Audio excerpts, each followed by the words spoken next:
Oh, I have to do the thing twice? Okay. Sure, why not? Come on. You can do it. What do you mean no data? Don't do this to me. There you go. There you go. There you go. Who's a good little stream machine? It's you, Mr. Computer.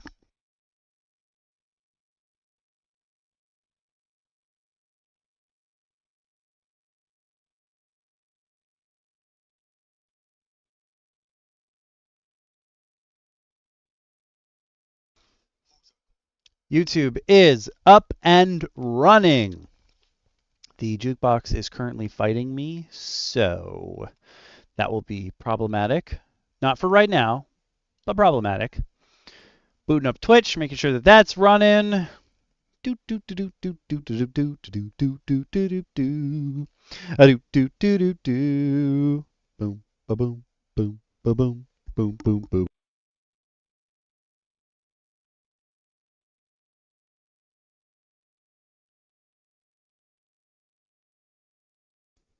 Twitch is in fact running. Running riot. Not quite the same. Boink. My little stand there. Yeah, for those of you on Twitch, you might be like, "Oh, where's the sound?" Well, I mean, you can hear me, but where's the music? Well, the jukebox has decided that now is a perfect time to update, so we don't have any jukebox music right now. It will probably come back at some point during this stream. Hopefully by 8 on the dot, it will be ready. Things that I would love to tell you. Out of the way, this is a very special episode for us. It has been 1 year since we started DM Roundtable, and that's awesome. We're still here, and we figured what better way to celebrate our anniversary of doing this is there than if we were to give out our first homebrews to the community. Not that you couldn't have gotten some stuff that we talked about before, but these are things that you can actually download. You can go look at right now ish in 7 minutes ish. They will be shared. Um, but yeah, I'm super excited for this. Each of the main three, okay, me, DM Shin, and DM Lacara, we kind of call ourselves the inner roundtable because we're the ones who are here the most. So each of us from the inner roundtable have something to give out. And you might be looking at your screens right now and saying, why do you have the ancestral runes up that you went over in items 2? Wow. Well, you will know soon enough why that is there. That is, in fact, what my brew is based on, these guys. But we're getting a little ahead of ourselves right now. Oh, yes! We have the jukebox is alive! It lives! Which is good, because that's what we need right now.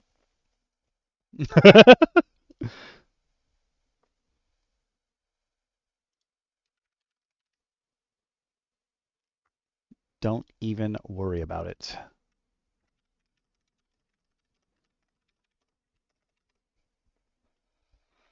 No, stop it, Discord. Okay, here we go. We got this going. I almost started doing Captain America's theme. We're not that exciting, okay? Uh, but the jukebox is now alive! Excellent. It's joining me momentarily. Haha! And we have celebration music! Which is 100% fine by me. Wait, I hear it.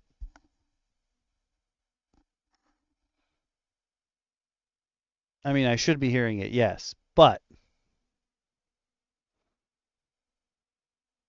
Trying to figure out why I can't hear it in my headset, which means you guys can't hear it.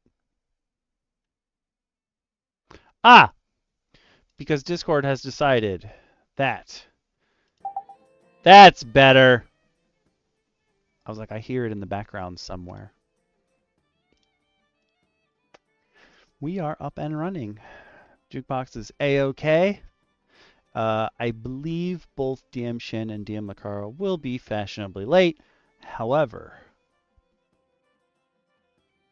we also may have some other DMs who will come join us, which 100% okay with. I keep forgetting that. I don't know if I set my Discord not to accept the default sound or what, but lately it always gets it messed up. It's a little weird. But yeah. I've got Ancestral Rune stand out. DM Shin is not just giving you a subclass, he's giving you a whole new class that's an offshoot of what he worked on in Cardna.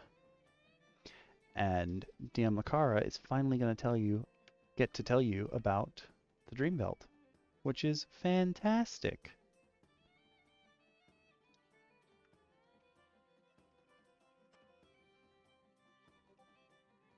Yes! Dungeon Mommy just said she's going to show up too. Oh, yeah.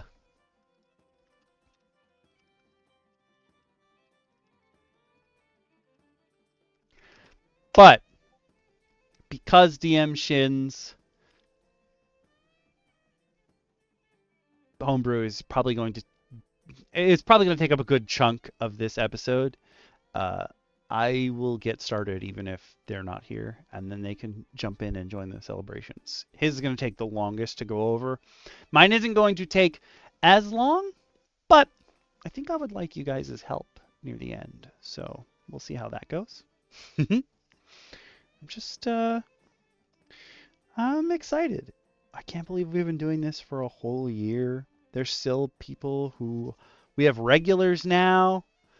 Jip and Awaz. Like, we are doing great. Now it's time for us to give back to y'all. And...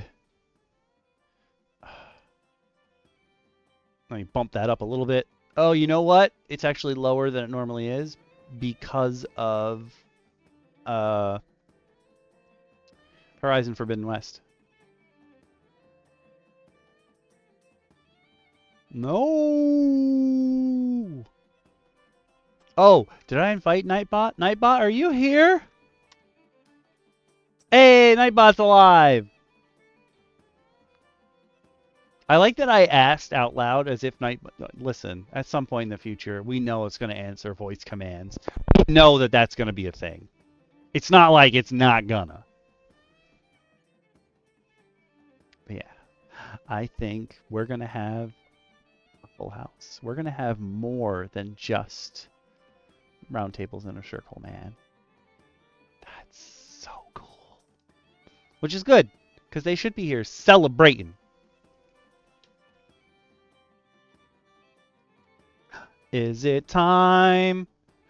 I'm saying is it time because I made a Patreon post that's going to go live at 8. And then I can share it. And that will have links to all the stuff we're going to share today in our 1-year anniversary celebration!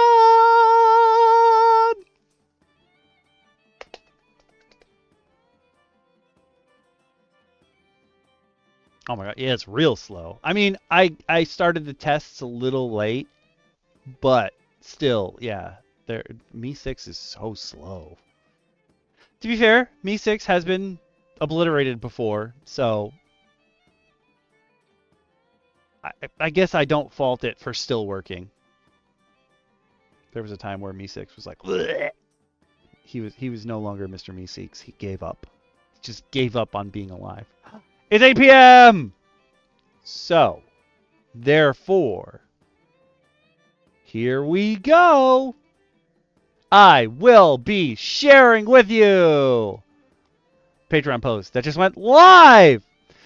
This link is actually not in the YouTube video description yet because it hadn't you can't share a post before it comes out, unlike a live where you can share that link before the live goes live.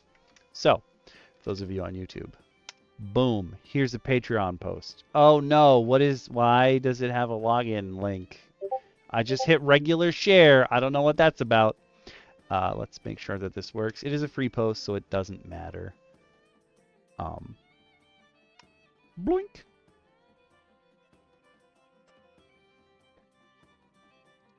Oh, is it better if I do this instead? Hold on. Is this a better link? That's a better link. I should know how Patreon works, but I don't. But yes, it's the 1-year anniversary special. We're here. So with that link, you will be able to follow along. And that means you too can hang out. I mean, I will also share the regular links as I go. But me and DM Shin's files are on the home brewery. You can just hop on to the home brewery and follow along with us. DM Lacara's file is a PDF that is available on that Patreon post that I just posted. How many times can I say post in one sentence? Hi, DM Shin! Yeah. What's going on? Happy anniversary, DM Lacara. Happy anniversary! Family. I should have put a sound effect on. I will say, though, that if you click on my link, don't. No, I'm just playing. I'm going last for a good reason. Because I think mine's going to be the longest. I think That's probably true. Does the second link work? The first link had a weird thingy, but the second link should work. I have to get you a new link. I'm actually generating a new link. Oh, okay. My Patreon post has the old link, so they might get weird stuff. My bad. We will definitely fix all of this during the episode. Well, right after the episode. Yeah. No! Why doesn't the second link work? Hold on. I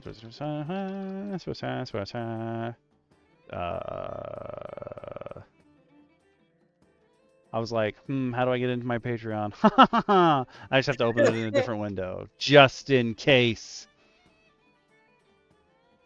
Oh, make me a member, dog. Oh, actually, does it really matter? No, I don't think it does. I can come to library. I know how to do that. And I should have a share. No, I have a view and an edit. Yeah, that's cool. I'm going to click this, see if this gives me a different link, maybe. This is the one that I normally share. Is it the same? Oh, no, it's slightly different. Well, that's problematic. All right. Now people on YouTube can get that third link, and that one should work. I'm going to throw it out to you guys as well to make sure that this link works for you. This link works, right? It popped up a preview on Discord, so that looks right. Patreon, don't scare me like this. Okay. The cops are coming because Patreon scared me. Oh, yeah, so you can follow along. All right, so for my anniversary celebration item that I want to give out to you guys is I have on the screen right now the Ancestral Runes that we went over in items number 2. Because they weren't really spells, but they do kind of count. Items number 2. How long ago was that? Sorry to interrupt, but how long ago was items number 2? I think items number 2 is at least 6 months ago. At least.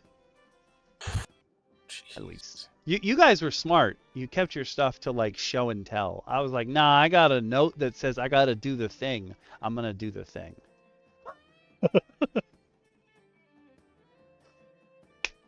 So I have Ancestral Runes up here. And the reason why this is here is because my homebrew thing, I will get to in a second, is that in my campaign, I run, this is user Kylo Raz with like 17 Z's. He made giant runes. And I actually run these in my game. And if you meet a giant, they can teach you. If you are using... Not Glory of the Giants uses them, but the book that came way before that it's not Dragon Heist. Oh my god, I cannot think of it. Oh my god, this is a bad time to have a brain fart. Um, Whatever. It's in one of the 5e source books. There are some giant runes that are never described, but supposedly they have magic. So this dude, Kylo Raz, was like, yo, I'm going to take all the giant runes that they have in the book, blah, blah, blah, and I'm going to make them work within the campaign. They're going to function. And the way that he built them out is that if you apply this rune to a weapon or a piece of armor, and you pay the cost, in air quotes, to make that rune work, you can now power up your weapon or your armor. And everyone's going to be fashionably late, which is cool. They're going to come in stunning in their beautiful gowns and robes. And so the way I run them in my campaign is that these are giant runes. If you ran into a giant, you could perhaps, if they know their history, if they have them on hand, they can tell them to you. But canonically, there was a war between giants and dragons. They hate each other. But dragons are extremely long-lived, so it is more likely that a very old dragon or a dragon with lineage that traces back like a bajillion years actually has giant runes and understands how they work.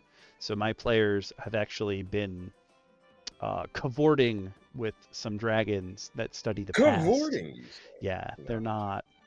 they're not good people. They're not metallic dragons that they're getting runes from. So we use these, and I was like, when I saw Arena Guy's stuff, I was like, oh, these are cool, but the way that he runs runes doesn't necessarily fit into how these giant runes are already here. It's before Glory of the Giants. It's like a Storm King's Thunder. There we go. It's in Storm King's Thunder. Okay. When you said Glory of the Giants, even though I said it before, I was like, and I like can see the cover in my face, in my face. I can see the cover in my head. I'm nervous. And I saw the cover of Storm King's Thunder, and I was like, what is this called? Don't be nervous. We're here together. We got this. So we're gonna do this. That being said, I went and took all of Arena Guy's Ancestral Runes, and I made this handy dandy document where it's got the gist of what that Ancestry's runes would be, what he had as the rune, and I kept that picture up there because it's got a drawing of the rune, because all the runes have some kind of picture. I wanted to keep that there. We don't necessarily have to use exactly what he said because I have tweaked them in many a way. But I've been able to take the time to make them so that each of these runes has both a weapon enchantment and an armor enchantment. And then I gave them a price as well, so they fit in. So everybody's runes kind of ideas fit in together in my campaign, and you can run them. And you can run them like this too, or you could run them just the way that the Arena Guy had them. That's fine too. But if you were already using Kylo Raz's giant runes, which were in the book, just needed to be fleshed out, this will help you with that. What's up, Jim? Oh, yes! I mentioned all the regulars before. We've got regulars. Everybody's here. Let's go! Oh, let's go. I agree. Glory has a starter adventure kind of deal that is basically just Jack and the Beanstalk. They were like, we can't not touch this. And I was like, good, you should. You should definitely put that in there. So we're going to go. I have them. They're not in alphabetical order or anything. They're in the order that the Arena Guy shared his stuff. So, oh my god. 23 months? I just felt like it was necessary to... Oh my god! Oh my god, I'm going to cry. It popped up for me, and I was just like, screw it. Woohoo! On Twitch chat, Awaz is there, and you're on YouTube chat, Jip, and I'm sure Iron Fist will show up at some point. He is also. We might have some more pop-ins. Yeah. I told a few people that it's the anniversary, so. Yay! Uh-oh, I just got a notification that YouTube is not responding. What does that mean? Oh? What's this about? Oh, nope, says it's fine now. It's YouTube. I don't know what you're doing, dude. Jip, let us know if YouTube is messed. Okay, this makes zero sense because YouTube is my primary stream and Twitch is the secondary stream, and it says Twitch is fine, but YouTube is not. At which point I say, huh? Whatever. Was that DM Lacara? Hello! I have been summoned. Yes. Yes! We're all here. What a day! We did it. We did it. We made it a whole year! Celebration time!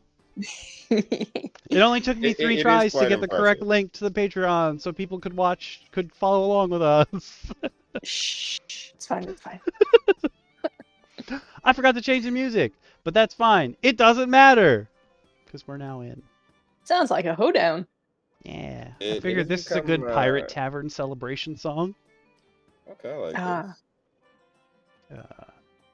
I will, now that we're in, I'm telling them about my stuff basically. Jip says hello, DM Lacara. My stuff Hey. is a remake of, well, not a remake, but taking the Arena Guy's runes and making them fit more in line. Double AWAS power. Making them fit in with Kylo Raz's giant runes so they make more sense. In my campaign, you could run them this way. You don't have to. But now all of these runes, and they're in the same order that the Arena Guy did them, all of these runes have a weapon and an armor enchantment. Except for the very last one, because I think I'm going to ask you guys for help on that very last one. Oh, okay. Mm. So we're going to start with Infernal Runes. And the way that the Arena Guy runs Infernal Runes is that they are carved into your skin, but they are also cursed. So maybe you go out and you kill a devil, or you run a bargain with a devil and they give you one, and you get it, you apply it, and then you realize that there's something behind that. Like, oh no, I'm cursed and I've carved it into my actual physical skin. I've made a mistake. Yeah, no, you've made more than a mistake at that point. This falls under D&D Darwin. Yeah. Yeah. Yeah, this is definitely a D&D Darwin moment. This is D&D Darwin. D&D.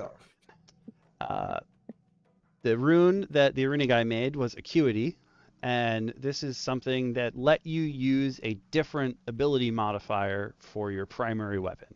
And the curse was, when you score a critical hit with the weapon, you take psychic damage equal to the ability modifier you used for the attack. Now, I totally think that's fine for your weapon enchantments, so I put that on your weapon enchantment. But since it goes in your flesh, you have to carve this symbol into the flesh of your dominant hand. And then you can do what the Arena Guy said. Hey, you can change it to intelligence, wisdom, or charisma instead of strength or dexterity. And then for an armor enchantment, if you carve this into the flesh of your chest, you can use your intelligence, wisdom, or charisma modifier to determine your AC instead of dexterity. But the curse is going to be way worse because that's a much bigger potential change than adding like 1 or 2 extra damage when you swing. And the price, so the price is kind of like a nebulous term when Kylo Raz uses it. It's kind of like, oh, I need like a feather. And he never explains this is how you use it. So the way I do it in my campaign is I'm like, when you write, you have to use that feather in some way if you want to get the flight rune done. So like maybe you put your ink on the tip of that feather, and that's what you write with. Or the quill like a normal person. Yeah. Yeah. always that option. No. So my price was, depending on which modifier you want to use, you have to do something to your carving implement. So if you want to use intelligence, you got to wrap the carving implement in the pages of a meaningful book to you. If you want to use wisdom, you got to wrap the implement in a piece of something that you've helped grow. And for charisma, you got to wrap or connect a piece of yourself to the carving implement. So if you want to go nasty with it, you could be like Swordsman from Marvel. Sorry. Yeah, no, he is one of the many guys named Swordsman. There's like 15 dudes named Swordsman. But I specifically mean the one who is a mutant that can only activate his mutant powers if he's touching his sister physically, and she died, so he flayed her and uses her skin to wrap his hilt on his sword in order to activate his powers. You could go way bad, or you could just be like, "Oh, I'm bleeding," and then carve your rune that way. Might be easier. Now, could you carve the rune on like, let's say like an augmented, like a fake limb? Ooh, I suppose you could, as long as you're attuned to it. Still part of you. Like, let's take everyone's favorite hug mommy, Karlak. Could you like inscribe the rune on the infernal engine? Ooh. Because technically it's her art. That's true. I also have a devil's advocate moment when you get done adjudicating this one. Well, it's got to be part of your... It's carved into your flesh. I would say a prosthetic. If it's just like a... This is going to sound weird, but if it's just like a floppy prosthetic, like that isn't magically enhanced or anything like that, like it's not something you attune to, probably not. But if it's something you're attuned to, I would say yes.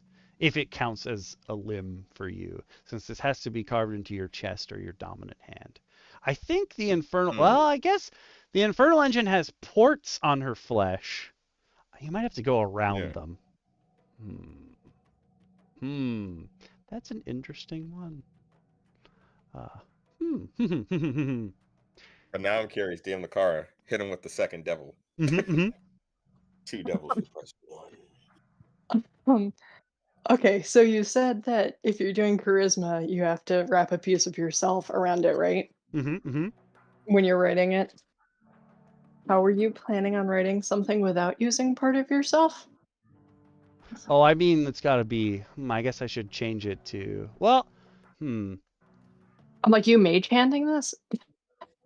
I do have written you have to wrap or connect a piece of yourself to the carving implement, so I guess you could get away with holding it, but they're looking more for flesh. It probably wouldn't work if you didn't add something that you've lost to it, in a way. Oh, so like cut off a lock of your hair and wrap it around the head, kind of thing? Okay. Or like cut, like maybe be like what's up, Stefan? Be like a ritual slice kind of deal, and like hold the pen, kind of write in blood kind of deal. If you're going all eldritch and that's not Jack DT. Yeah. That's a real Steven. My bad.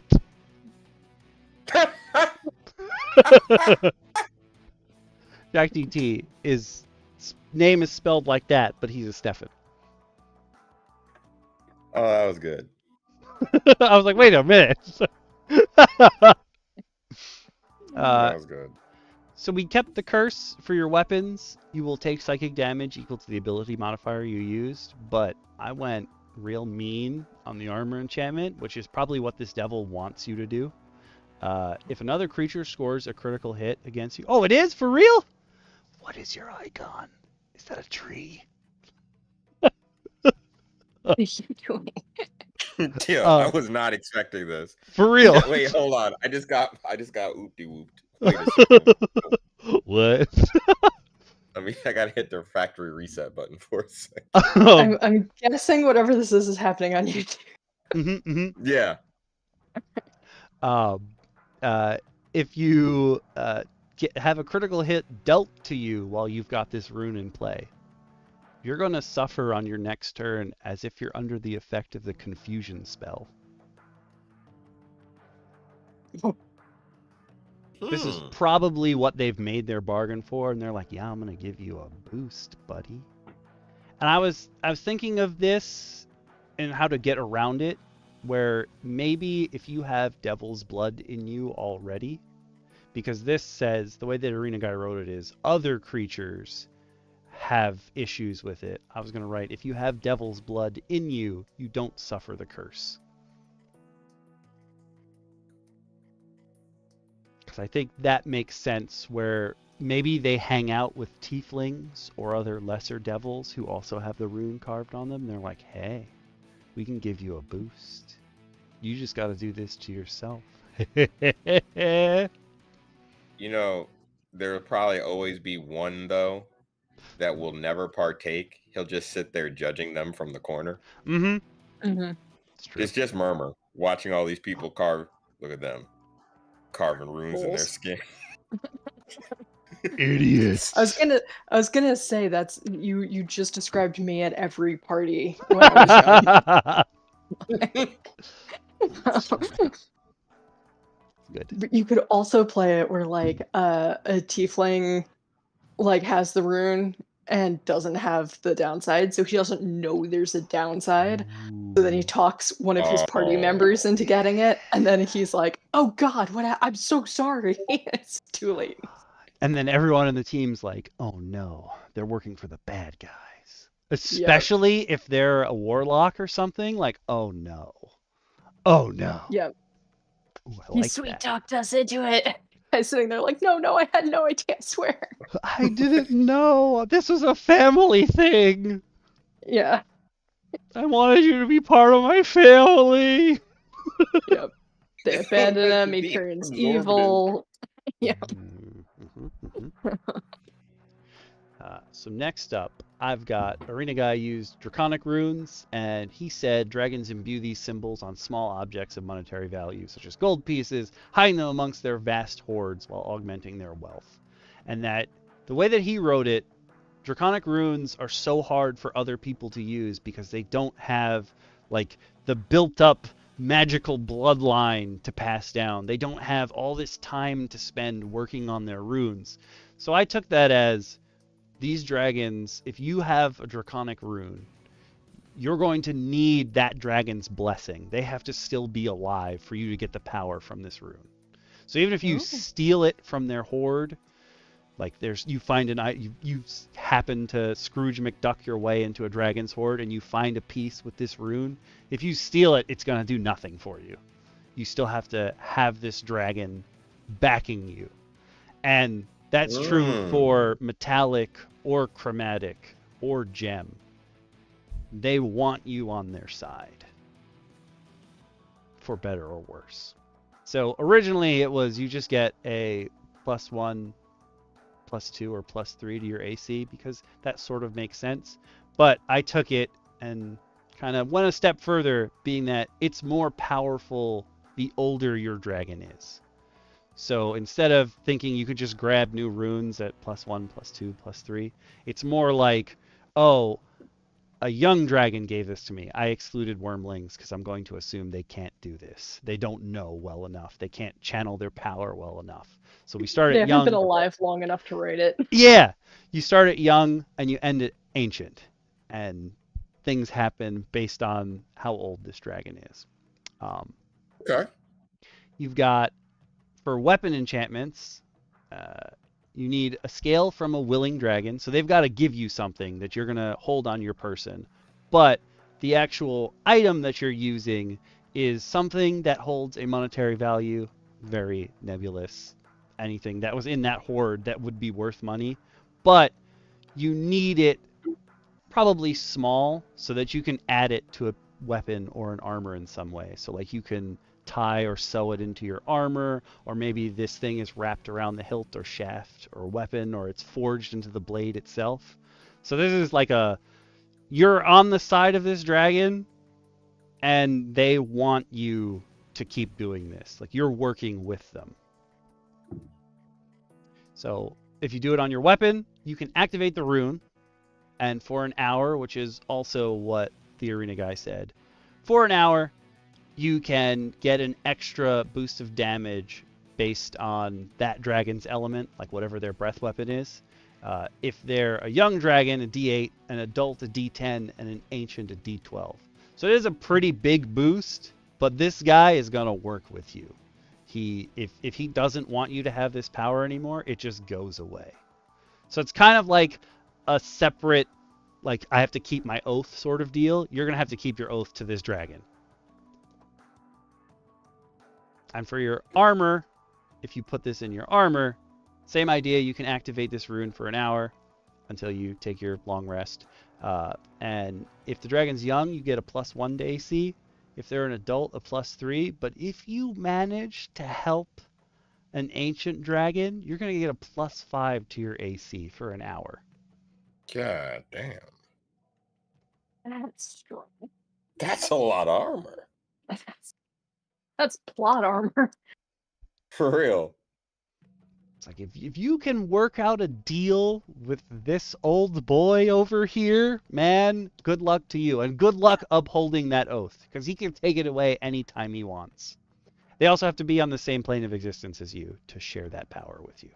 So if you're going elsewhere... Now, question. Mm-hmm. Does the rune, like... Now, this is just kind of far-reaching, but could the rune become corrupted if the dragon becomes a lich, a Draco Lich? Ooh. And would it affect the rune holder? Interesting. Man, you're good, and you're going along, and all of a sudden the thing stops working. You're like, "What did I do? What did I do?" It's not you; it's the dragon. I bet. Yeah, the dragon's like, sorry, buddy. If you become a Draco Lich, thanks for the sub, Caleb Diaz. Diaz. I'm gonna. I was close, right? Words. Yeah, words are hard.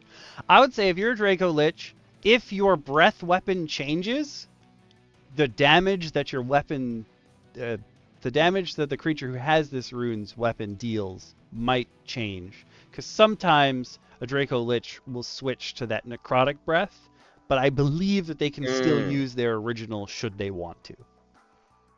And I just happen to be reading a lot of dragon stuff and watching a lot of old famous dragon videos in the Forgotten Realms. And it is possible for a dragon to learn another breath weapons element. They don't do this very often, but they can practice and learn another breath element.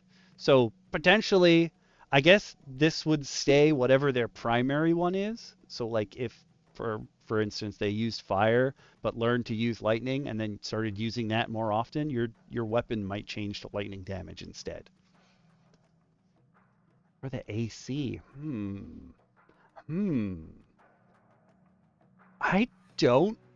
I think a Draco Lich's AC stays the same, but they gain more resistances. So you might actually get a bonus, but maybe it gives you exhaustion at the end.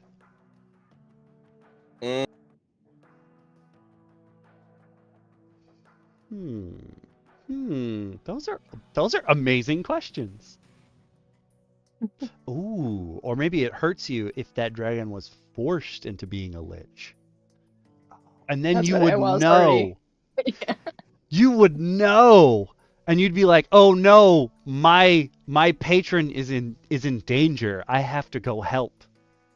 That could work. Yeah, too. you would feel pulled to, you would definitely feel the call to arms, like, because I'm imagining this thing is gonna be like, hey, No, stop it. hey, I no, you, the one I gave power to, yeah, get here now. Come here, please. Like, I'm really. Remember when I told you I'm only gonna call on you when I need you? Well, guess what, buddy? The day is here. Now is the time. They're like jamming the sending stone. Like, hey.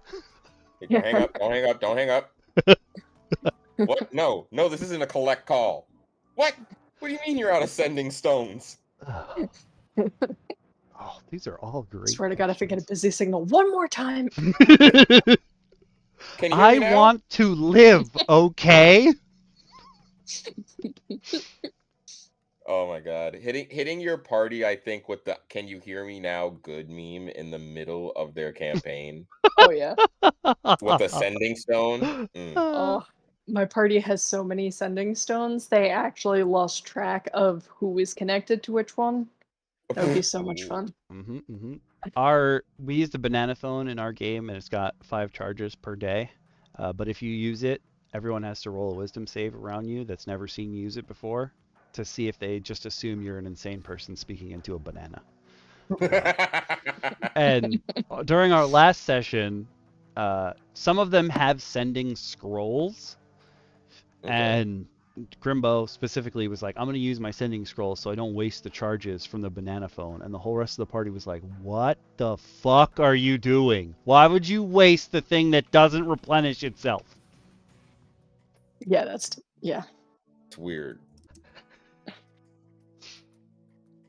He was like, but the banana will fall apart. And they were like, no. It only falls apart if someone's stupid enough to eat it thinking it's a regular banana.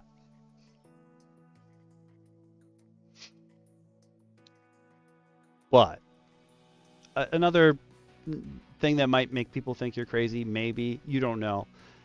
Next one up that Arena Guy had was Sylvan Runes, which are like, oh, from Fey creatures. And usually the cool thing about them is that they're hidden. Ooh. But they give you some really cool ability. And the one that the Arena Guy came up with was Sight, where you apply it to 2 different headbands or anything that goes on your head. When 2 creatures are wearing them, one can decide, I want to see through the other's eyes, and if they have other senses, he can also use them. You're blinded as to your own body, but you can see through and see anything else anyone else is doing, which is cool. And I was like, oh, that's perfect. So I put that on the armor enchantment. This is totally, I think that this effect is great. My price for this is just a successful bargain with a Fey creature, because who knows what that entails. You could do whatever you want.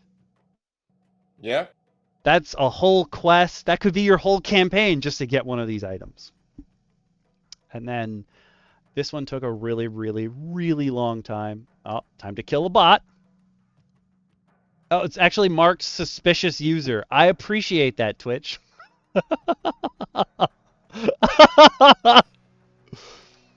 I got you, Twitch. Or I guess you got me, maybe? Bye. Oh, he did twice. Interesting. No, go away. Nobody likes you. Oh, it's not published? Cool. I'm going to leave that up there. I had a lot of trouble coming up with a weapon idea for this, and then I spoke to the Roundtable's Inner Circle about my weapon idea for this, and we thought that this could be just a whole campaign thing in and of itself. So, Arena Guy's idea is that a Sylvan Rune can be applied to many, many items. It doesn't have to just be 2. It's just that it makes more sense if only 2 people are sharing sight, because like you're losing a whole sense. That's a pretty important one, generally speaking. And like if you were doing it to multiple people at once, you might have an aneurysm, like trying to process all that information. So instead, for sight on weapons, you can apply this to as many weapons as you want, as long as they're applied in the same general vicinity at the same general time. It will apply to that just one sight rune. But the ability is, if more than one creature is wielding a weapon that has the sight rune applied to it and they activate it, they know the precise location of any and all other users that are also holding those weapons with the same rune. And our idea as a group was like, yo, you could run a whole campaign with this. Every time you pick up your weapon, or every once in a while, you feel that, and you know where someone else is in the world. You're like, who is that guy? Maybe they're calling you. You're not quite sure. But when you activate it, the other people who are holding them also know your precise location. It's a fun kind of like monkey's paw. Which I find myself enjoying more as a DM as time goes on. Really enjoying the monkey's paw. I would also love to run it as a campaign where the character has some sort of magical amnesia, every time they pick it up, everybody else knows who they are and is trying to get in touch with them, and they have no idea who the other people are or what they want. Ooh. Oh, that's Almost good. like a Jason Bourne D&D.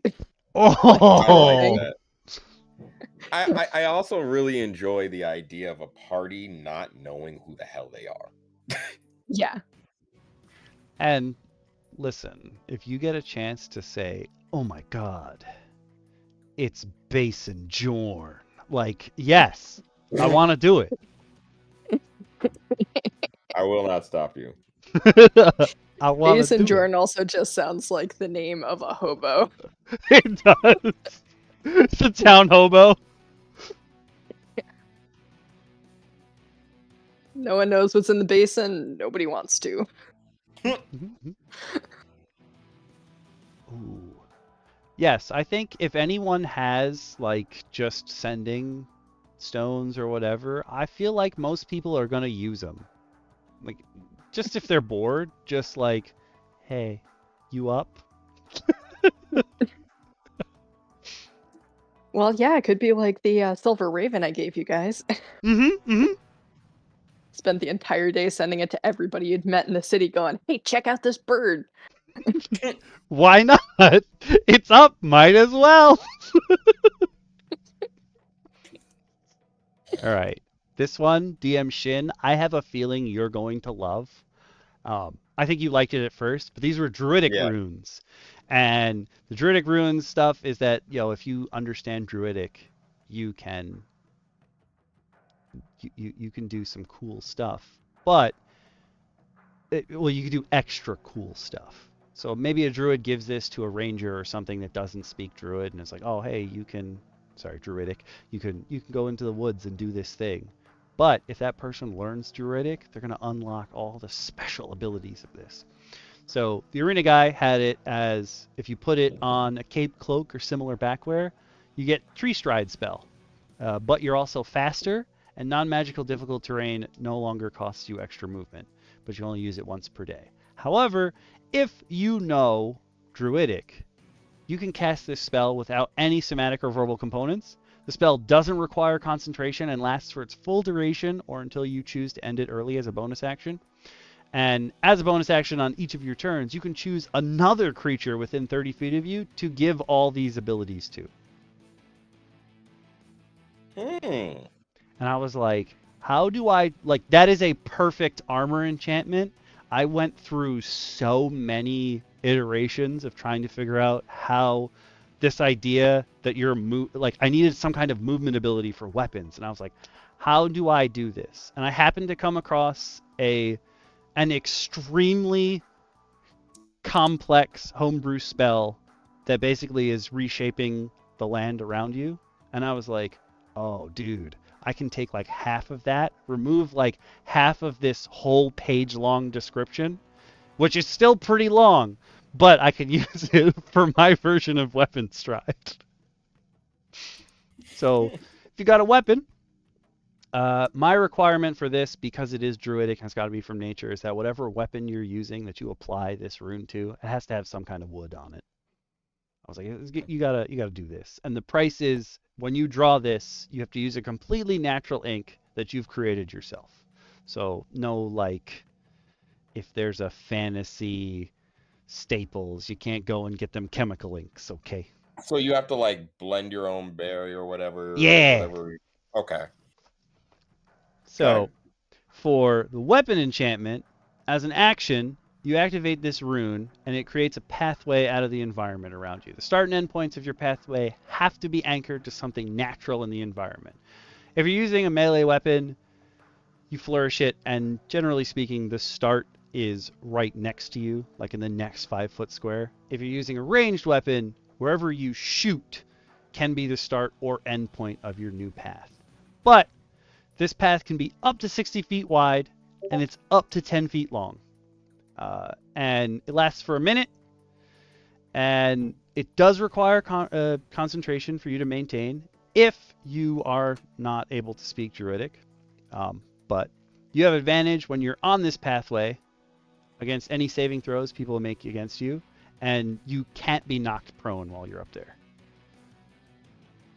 But if you do know Druidic, basically if the path goes away while you're on it, you're still going to take your regular falling damage. Like if you scanned a chasm or you scanned a gorge with this, you're still going to fall if the path goes away. But if you do know Druidic, you can cast the spell without any somatic or verbal components. It doesn't require your concentration and lasts for the full duration or until you choose to end it early as a bonus action. But just like the Tree Stride one, as a bonus action on each of your turns while it's active, you can say, hey, I'm going to give these same bonuses to my teammates. So if people are chasing you across this bridge you just made and you want to be like, no, I need them not to fall, you can be like, yes, my team. You'll be fine as long as you come one at a time during my turns. Please run. Please run fast.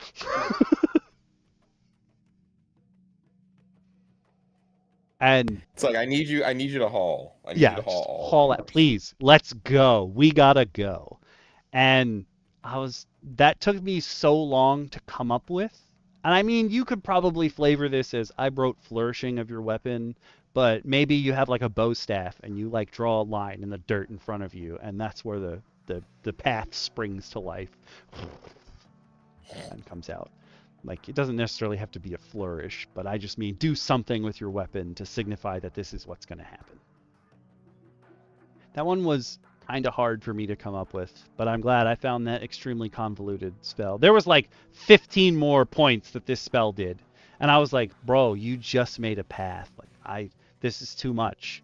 And it wasn't even, I think it was like a 5th level spell. I was like, maybe if it was 9th level, we could say this has 95 different points, but let's just let's a path.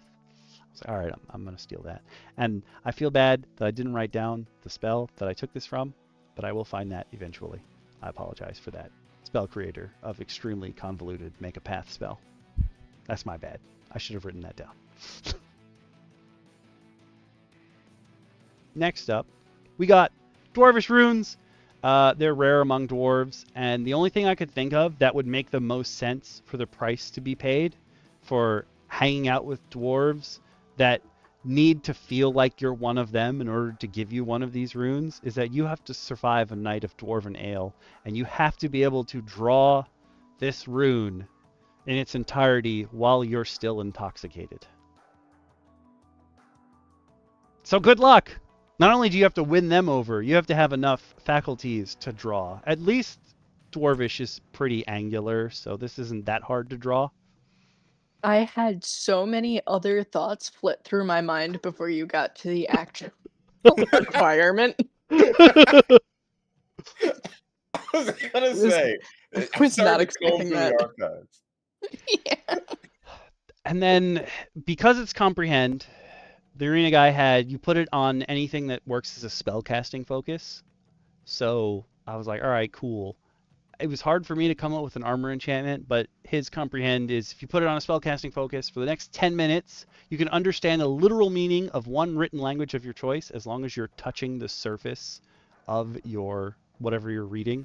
So if you want to read a book, this won't work on things like arcane sigils or glyphs, but on like if you want to read a book or something that's written, you put your fingers on it and you can read it for 10 minutes. The cool thing about the Dwarvish runes is that there is a chance that they go infinite. So the arena guy has, if you activate the rune, you roll a d6. If you get a 1 or a 2, you can't use this rune again until the end, until the next dawn. But if you roll a 3 through 6, you can just keep doing it. And I was like, oh, that's an interesting take. And coming up with an idea for armor that comprehends what's happening was really hard for me. So I hope that my description for the armor enchantment makes sense. But basically the intention is, if you activate the rune and you get hit, your AC raises, as if your bracer or your shield is now sort of reading your opponent's moves. And until you actually get struck again, like a hit is successful, your AC will keep going up until the time runs out. But when you do, you suffer as if you're being poisoned because you remember just how intoxicated you were when you were drawing this rune for the next turn. And then the cycle starts anew until your time runs out. And the same idea, once you activate it, you roll a d6, 1 or 2, you can't use it again until the next dawn. But if you roll a 3 to 6, keep going. You probably puke. I'm thinking if you do it enough times, you'll be puking, just like that cake we looked at last week. Oh God. That's literally what I just put in the chat. Was I wondered if the dwarven ale has a higher con save than the coffee. That's just the way it be. And then, okay, so this is the last one that I did up. This is Elvish Runes. And a big thing of the Arena guys' take on what Elvish Runes are was like, oh, you know, elves get older and they get more powerful. So these are kind of like, they function almost like cantrips, because at the same levels that your cantrip would get more powerful, this rune gets more powerful. So I was like, it's got to be something to do with age. So I said that the price is you have to have the blessing of an elf that's at least 100 years old. And you can apply it to any bladed weapon if you're going to do a weapon. And for armor, any bracer, gauntlet, glove, or similar armware. But the restore portion for what he did was basically that you can use Lesser Restoration. But if you get to 5th level, when you cast Lesser Restoration, that target also gains hit points equal to your level. When you get to 11th, in addition, you can also stop someone from being charmed or frightened. And when you get to 17th level, the spell ends all diseases and conditions afflicting the target that it is capable of ending. And I was like, how do I transfer restore to a weapon, which, you know, is supposed to be taking stuff away? So I was like, ugh. I got to put it on a bladed weapon because it's got to be, like, nice and... Hit him to heal him. Fancy. Yeah, sort of like that. And then I was like, oh, I don't want it to be when I'm hitting people.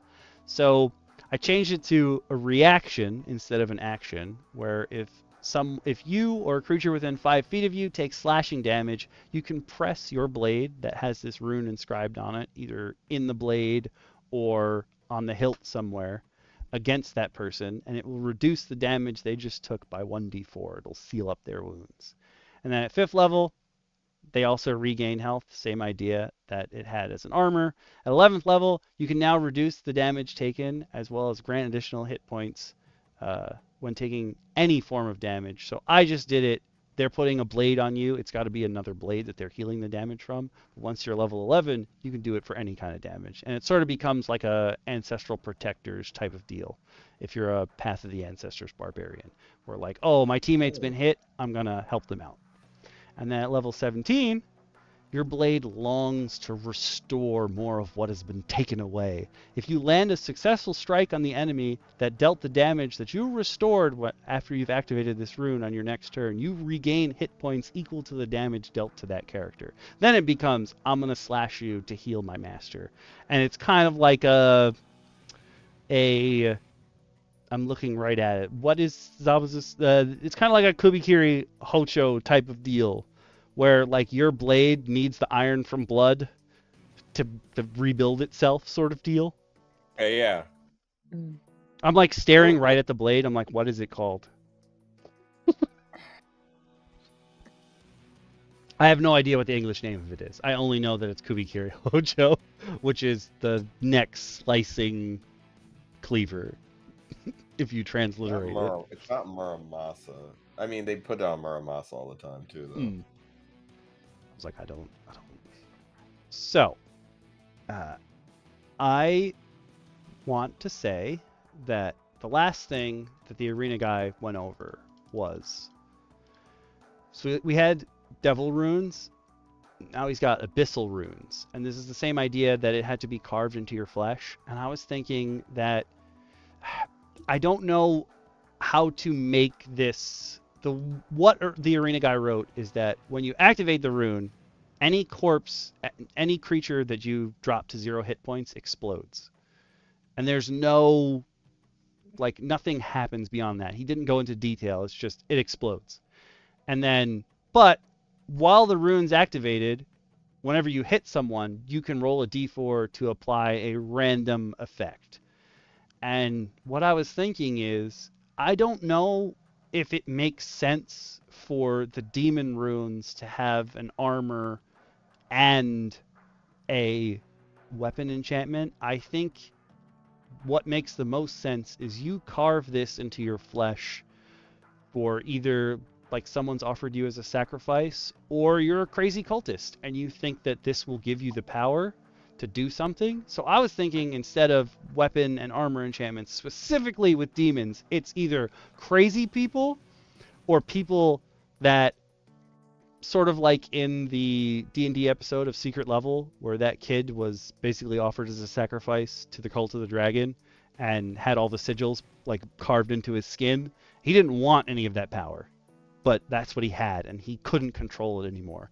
I'm thinking what makes the most sense here is if, when this rune gets activated by someone else, like the demon who carved it into you or the cult that did it, so you have no control, or maybe you're crazy and you're like, I'm going to do this. Sure, if you drop a target to retail clerks, if you drop a target to 0 health, they explode, but you roll a d4 when they explode, and their corpse does one of these 4 things. And if it kills someone else, they also explode and roll a d4. Oh. I'm thinking that's really the only thing that makes sense to me, but I wanted to ask you guys for your opinions. Well, first, damn.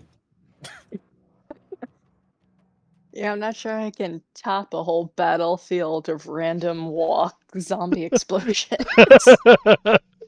I don't think I want to. I think I'm quite content. It's like, I can't think of anything else that makes sense. Well, obviously the last one has to be, well, technically, since the 4 is you can make another attack with a weapon as part of the action, if we tweak that to your corpse exploding, where maybe you just roll a d20 on, and you do one of the other things, maybe it has a chance to go off twice. Because once a corpse has exploded, like, it's not going to explode again. The giblets are already giblets. So 4 might need some tweaks, but 1 through 3 make total sense if that corpse explodes into a fireball, just and people are now covered in that gore and viscera and it burns. Or that when they explode, their flesh touches other people and like bores into it like acid but with necrotic damage. Or just like and lightning sprays out that arcs towards other people. That makes total sense. That's the third option here, because it's supposed to be, since they're demons, it's all about chaos, so they just chose random stuff. I mean, logically, could say, oh, tell me. What if this was a rune that you carved like into your chest or something, you can activate it at any time on your turn, and then you choose one of your party members and roll a d4. And either a corpse near them does one of those things, but one of the 4 options is that it happens to your party member.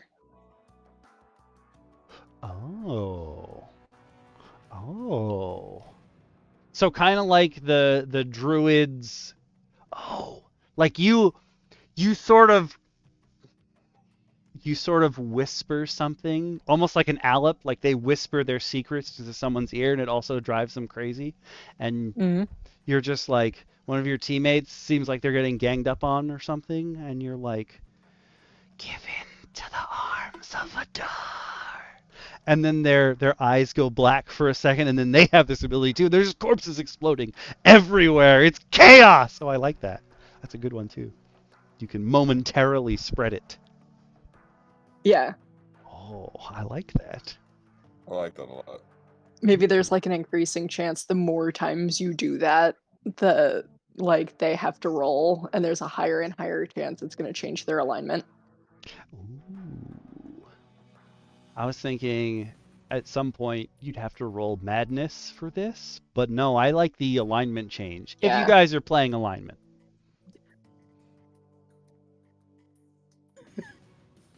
There's a lot of ways you could play it. I mean, like, you could hear me out.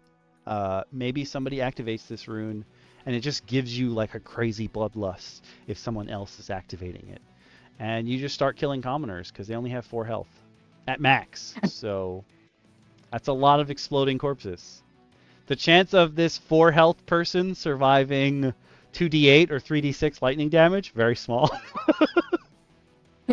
Yeah. Or maybe that's just how your campaign starts. This cult walked into town and all of them activated their runes at the same time and just started killing people, and it was just like a sea of slaughter. And that's how your character became the drama llama. The drama llama. That all that trauma in that llama. I like all these. I was really gonna write this on screen, but we all know now how long it takes to write things in the home brewery. Oh my God. I will not be doing that, but I'm gonna add things here. If any of you guys have other suggestions or what have you for the last Ancestral Rune for Carnage, please leave them here, and I will see what I can add to them. But that's what I wanted to give to you guys. So if you have the Patreon link, if you're on YouTube right now, I shared the link at the beginning, but it will be in the description eventually. I will put it in as the video becomes a VOD, and then you can follow along there. For those of you on Twitch, it is in the chat. I'll share the Patreon link again if you want. But yeah, all 3 of our things are there. So now I want to ask, who wants to go next? Gonna post this again and again, because we each have something to hand out. We do. Who wants to go? DM Lacara, would you like to go? I can. It's entirely up to you. I don't mind going last on this one, just because I think mine might go into the overtime. DM Shin's is definitely the biggest. Yeah, mine's only 4 pages. Mine is the smallest. Yeah, I can go next. That's fine. I'm gonna give you some new music. But folks, if you've enjoyed us for a year, you've been with us since we broke into our very first supplemental The Empowered. Met Steve, broke down a whole lot of barricades, gained a ever-burning, fiery soul of hatred for WotC and all things they write as articles. It's true.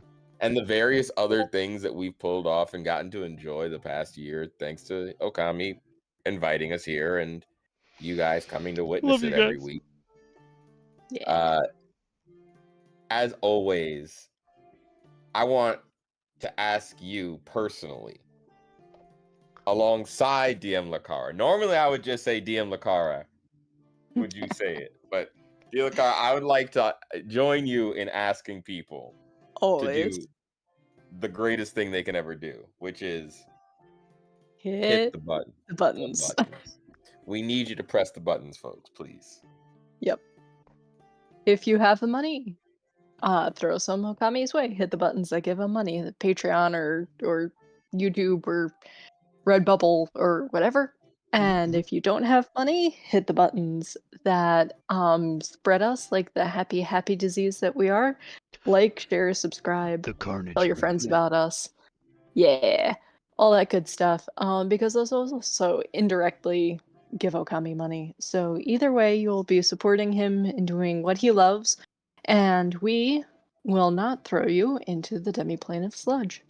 You can always find your way to the demiplane of sludge, but you can also find your way to, as DM Lacara mentioned, the Redbubble shop, where DM Lacara, our resident designer, has thrown up a bunch of awesome designs that you can slap on stickers, mugs, hoodies, t-shirts, top hats, and all. Well, I wish they had top hats, actually. That'd be kind of cool. Oh, that would be awesome. They have bucket hats. Not as good. Yeah, but alas, no top hats. I apologize for the lie on that one. But you can go and check out a whole lot of cool merch that is out there for you to enjoy, that comes from the various episodes that have come out over the year that we've had the roundtable. and it is awesome to see it up there, and it is awesome to be here. So again, press all the buttons, follow Racky in the corner, press the subscribe button. Don't let Murmur catch you in your sleep. Or else. And hug Steve. Hug Steve. Help us hug Steve. Oh, he's so cute. Where'd he go? No, he was just here a second ago. Steve, why are you hiding? Don't you want to be in the front? Come on, bud. There you go. That's a good Steve. Also know the Grey Witnesses are watching you at all times. Always. There's going to be so many in that town that just exploded thanks to the Carnage Rune. Oh my god. Yeah. Alright. Well, unless you changed anything, the version of the last Dreamveldt PDF that you shared, I have up on Patreon for people to download. You get it through that link, and I'm going to share it on the screen because I got it open right here. Yeah. All right. Yeah. Let's get into it.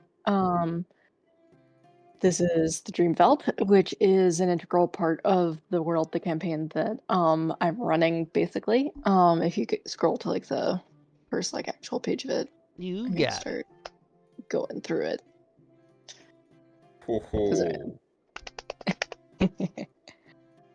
All right. So this is based on your typical world-free kind of cosmology.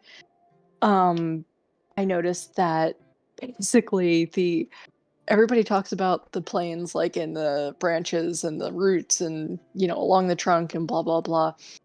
And I've always really loved dream stuff like imagery and different kinds of dreaming and everything. And I was like, what if everybody unconsciously, like when they went to sleep, sometimes tapped into an actual demi-plane that formed a set of dreams that everybody shares at some point, basically, and that's the basis for common dreams, like the falling dream and everything, is because you literally went to this place and had that dream, like, at that time. So that was kind of the base idea that got me kicked off here. And it lends itself so well to just messing with your players. But in a good way. Like it's something that, as you'll see as we get into it, like, when your players enter the Dreamveldt, you roll a d20 that tells you which scenario to drop them into. So some of them are going to be familiar because they've gotten them before, much like that one place you keep going back to in your dreams, even though you've never been there in real life. My fake house. Yes, exactly. And other ones, if they get a new one, I mean, you could go through an entire campaign and easily never like run through all of them. So sometimes they'll get hit with something they've never seen before, and that's without taking into account like actual people that might be there. So anyway, that's the idea. People can traverse the Dreamveldt intentionally. Just most people don't. Most people only go there. Time and space are weird in there. It has one fixed location, but everything else is just the scenario that you get dropped into, essentially. Okay. So the sense of like where you are and how long you've been there is screwy. But yes, we'll get there. The dance camera is the one fixed location. So in the Dreamveldt, almost everything you encounter is just part of the Dreamveldt. They're not people, even though there are things that are walking around and talking to you that look like, elves or dryads or dogs or whatever. And if your players want to do an investigation check, and they pass it, they will figure out that basically every item and person and everything in the Dreamveldt is made of the Dreamveldt, which is itself made of cosmic ash wood. If you have a player in your party who likes to lick things, they'll figure this out. Yeah, as we do. In one of the very first times they were in the Dreamveldt, my husband's character was wandering around trying to figure out why everything was so weird, so he decided to lick a wall and figured out that it was wood. And now then he went around licking some more stuff. Yeah. This is wood. What's that taste like? Wood. Yep. So it's weird. Also, everything from the Dreamveldt has the same tiny, intricate, it's almost like a logo kind of design of like the famous like world tree design, you know, like the branches and like roots of a tree intertwining together. It's somewhere on its surface. So once your players have been around there for a bit and have like poked around and done enough investigating, you can drop this on them, and then that will help them going forward, figuring out whether the person that they're encountering is real or not, essentially. But it can be anywhere. It can be the swirl of fur on an animal's head. It can be a wrinkle in the folds of clothes hanging in a room. Anywhere. But if you look carefully for it, like you will see it. But there can also be actual people there from other planes. So there are people who just do that as part of their job. There are adventurers, like presumably your PCs, that are stumbling around in there trying to figure out how to get from one plane to another. There could be assassins trying to take somebody out somewhere where they're way beyond the reach of any kind of law. Just literally anybody. So you can drop people in. Say your players have rolled the same scenario like 4 times in a row, and they're like bored to tears of it. Like, you can drop somebody in there that's not part of the Dreamveldt that just happens to be in that scenario that night. And let them do what they will with it. What are their intentions? They don't know. I never even thought like, oh hey, it's not gonna take some random country's rule if you're like in the center of the universe. Yep. Who's deciding the law here? It's international waters. It's international space tree. Demiplane. The demiplane of jurisdictional sludge. Jurisdictional sludge just scares me. Just as it should. Stop in the name of sludge. Sorry. Never apologize. Not here. So, some of the mechanics, as I started writing this, I realized I probably should have stopped like 3 mechanics earlier. Nah. Never. We'll see. So to get into the Dreamveldt, you have 2 options. The easier and the safer way to do it is by going to sleep. Everyone has to do a dream check when they're going to sleep if they are intentionally trying to get into the Dreamveldt. Regardless of how laughably low this DC is, you would be surprised how often your party fails it.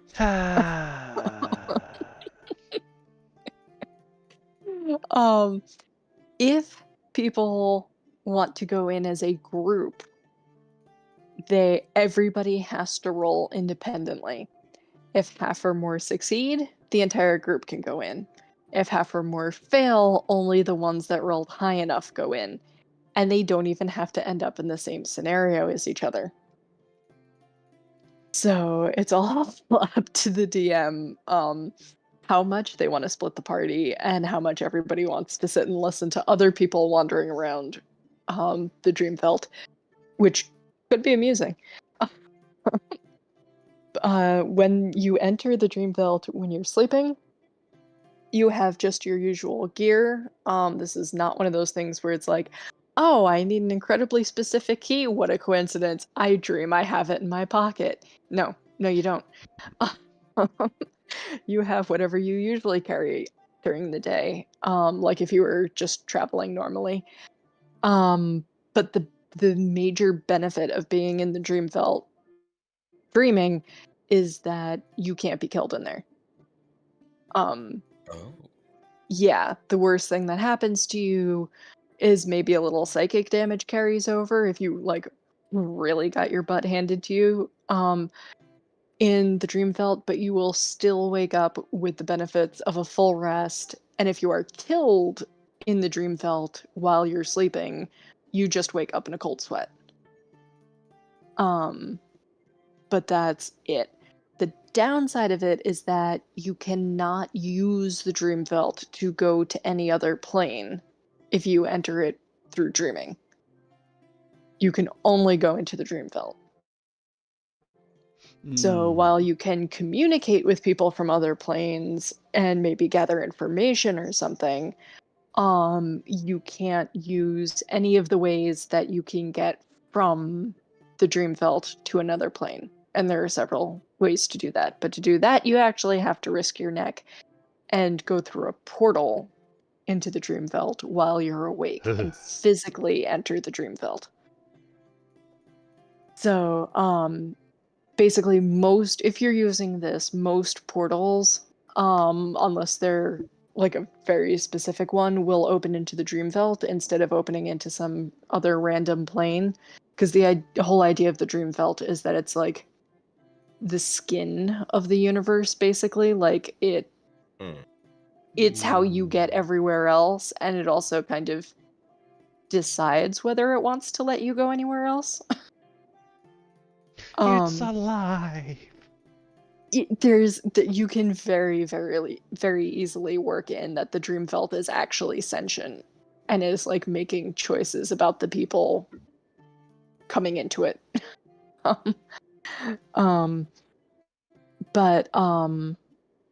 Yeah, so if you physically enter the Dreamveldt, then all bets are off. You can be killed there just like you can be killed anywhere else.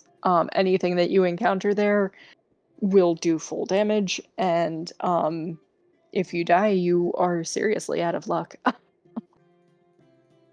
Forget your diamonds. You're ruining the economy. Yeah. Now, how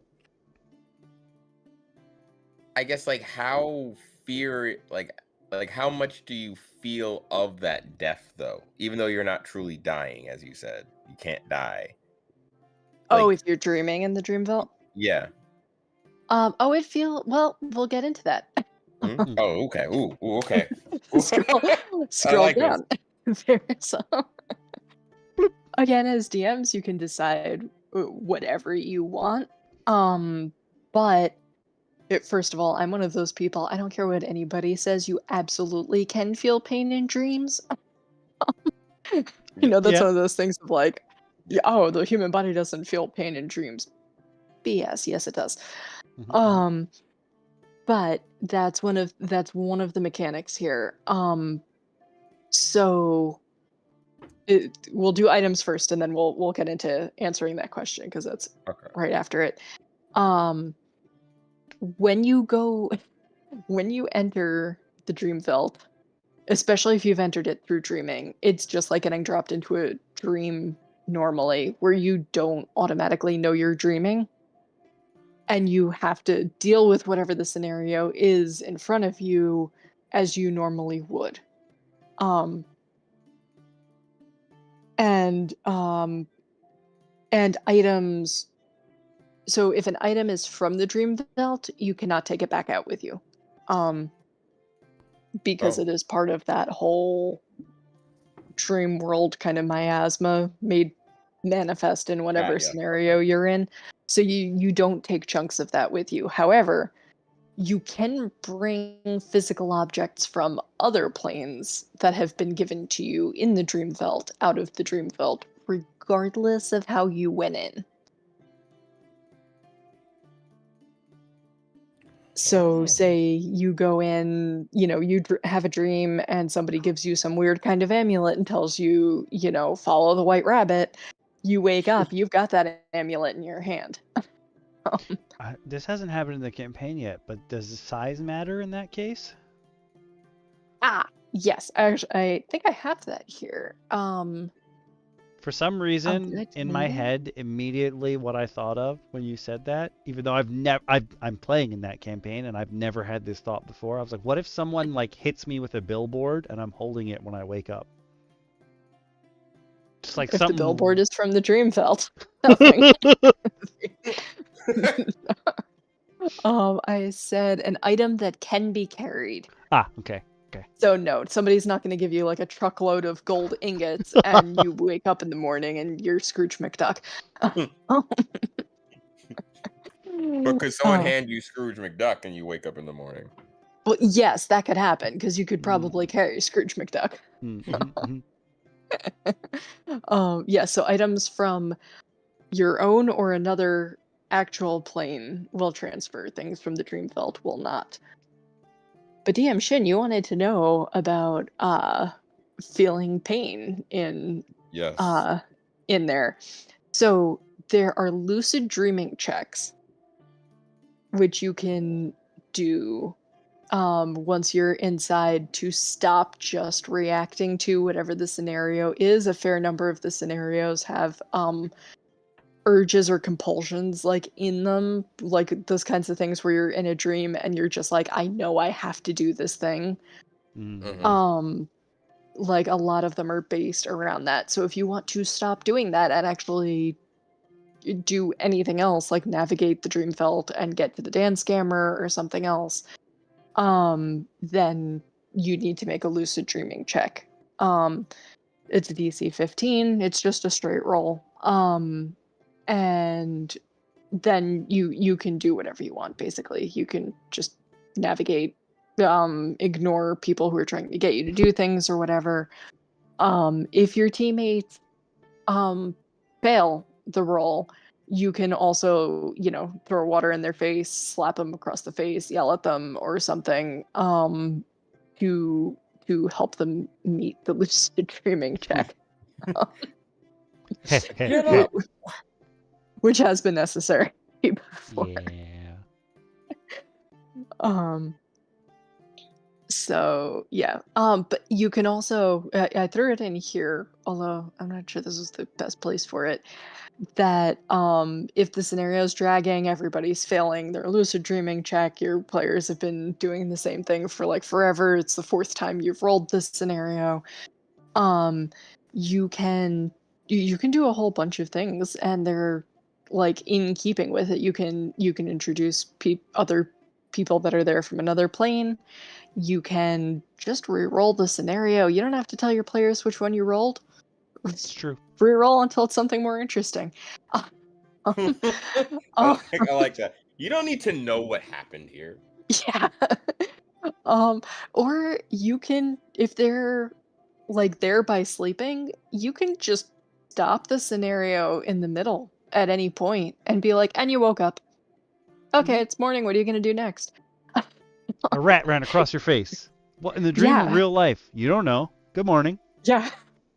Exactly. Buenos dias. Yeah. Exactly. So, and you can do that. You don't finish every dream before you wake up. Sometimes your alarm goes off. So frustrating.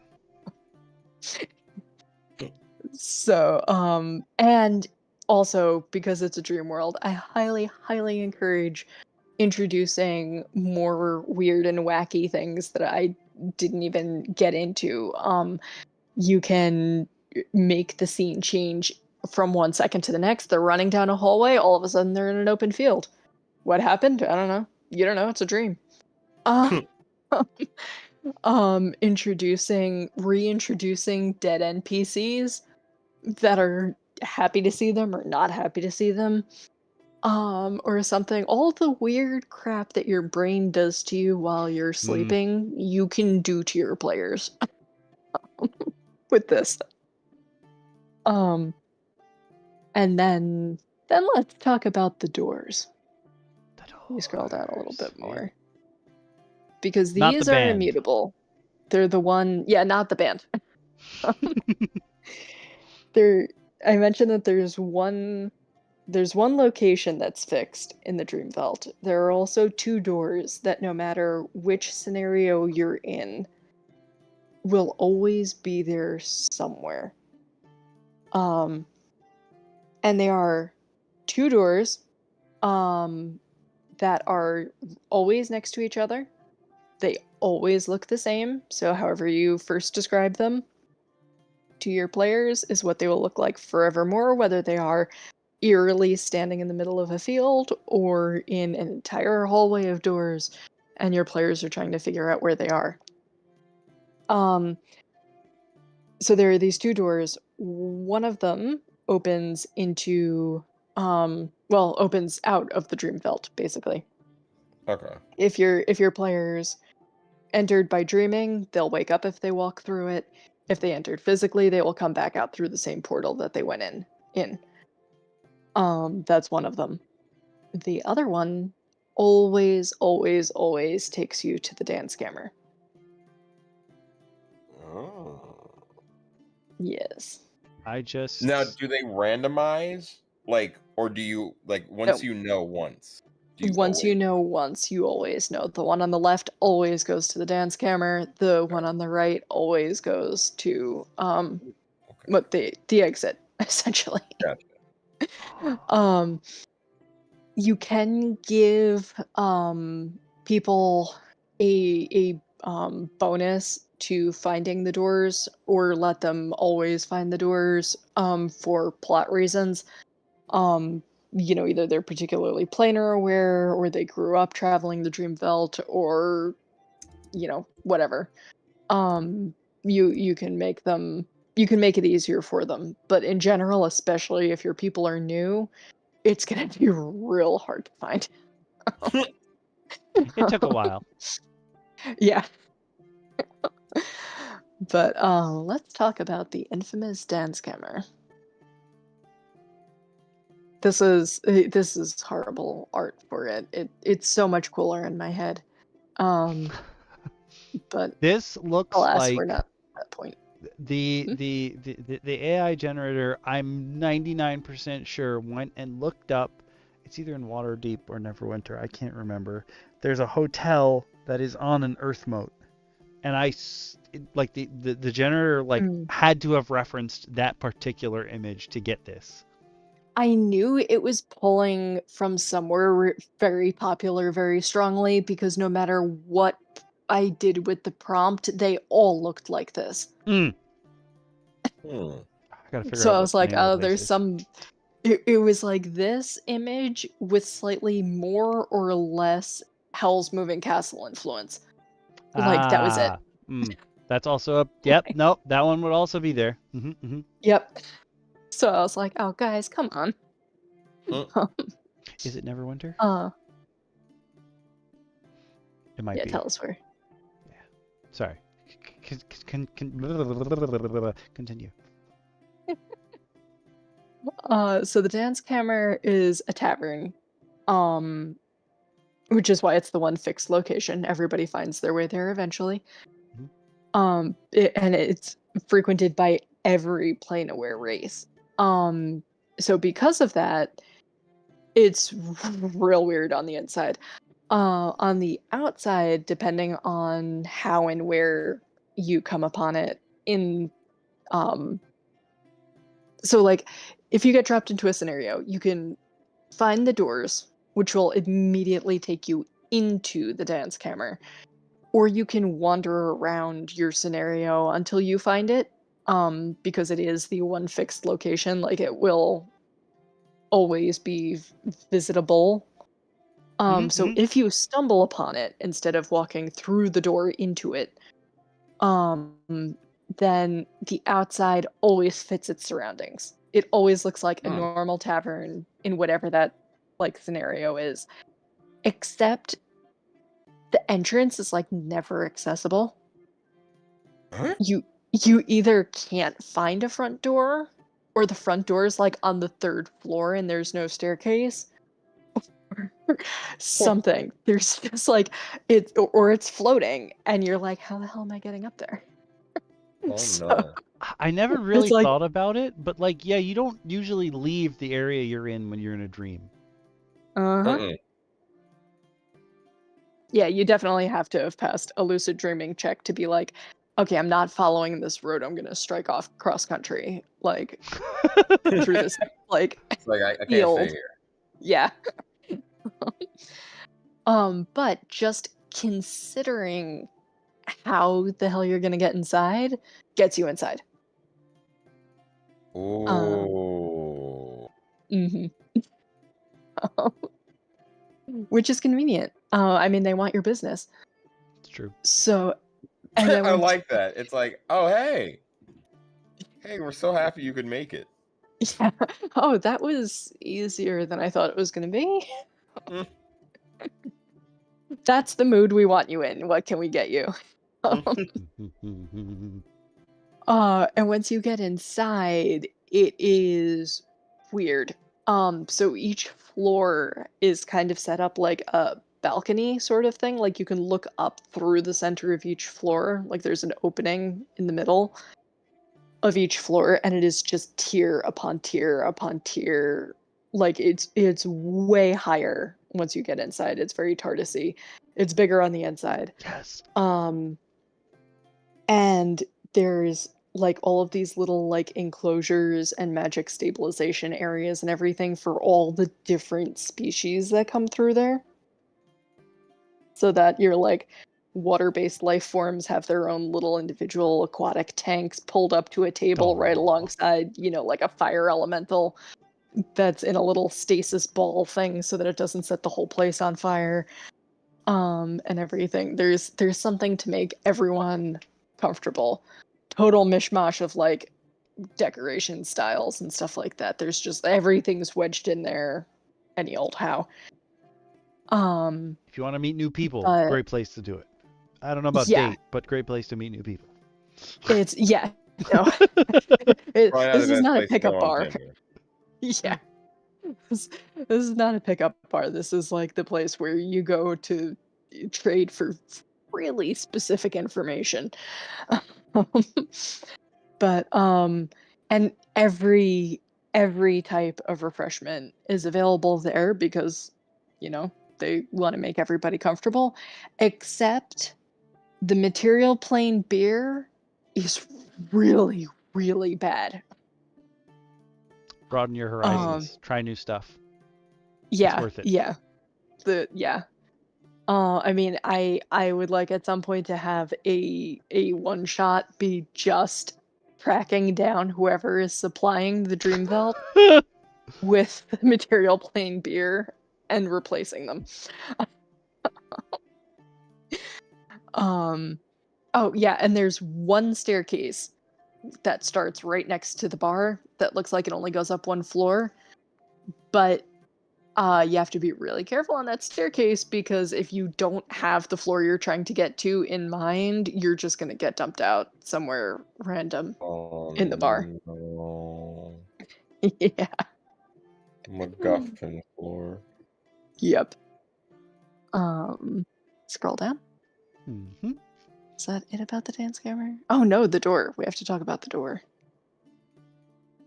There's a real problem with doors in the Dreamveldt. Oh, I haven't talked about art yet either. So the one regular staff member, there like there's always, you know, barmaids and bar boys. I don't know what that's called, but yeah, same. Yeah, we know what you mean. I think they're just waiters, I guess, maybe. Waiter, yeah. Okay. Well, anyway, you've got regular wait staff, but they never seem to be the same people 2 times running. But Art is always there. He is a very charismatic and impeccably dressed tiefling. He is always behind the bar. He's always happy to chat. He's a great basic resource for information about the planes and the Dreamveldt in general. Although you do always kind of get the feeling that he's kind of laughing at you a little bit behind his hand. You know, material plane tends not to be the most planar aware. So he's like, he feels a bit like he's talking to third graders. But he is very nice. But if you ask for any information about anybody who may have come into or currently be in the dance scammer for anything, unless they're like advertising for, you know, like a help wanted kind of thing, he will tell you nothing. Oh. I like people who keep a secret. Yeah.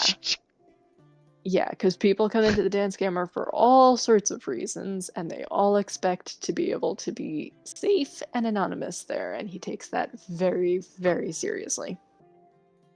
But anything else, he's usually more than happy to help with. And if they are advertising for something, then he will give up whatever information, you know, they've okayed. Yep. There is only one exit to the dance scammer. It does not meet fire code, but it but it is a terribly useful door. If you are there physically, if you have entered through a portal and are actually in the dance scammer, then you have, if you fix in your mind the plane that you are trying to get to, and you pass the check for it, you can just open the door and go into that plane. But the DC for that check is going to be determined by the DM based on a lot of different things. If it's someplace that you've been a lot, you may be able to just pop right over there. If it's someplace that you have absolutely no connection to, have barely heard about, and don't know anything about it, you're probably not going to end up there. That makes sense. Think of it like the teleport table, like how familiar you are based on something. Yes. Yes, you could absolutely use that table for this. If you are dreaming, the only thing that the door takes you to is waking up. Or back outside, like the physical outside of the dance camera in whatever scenario you entered it through.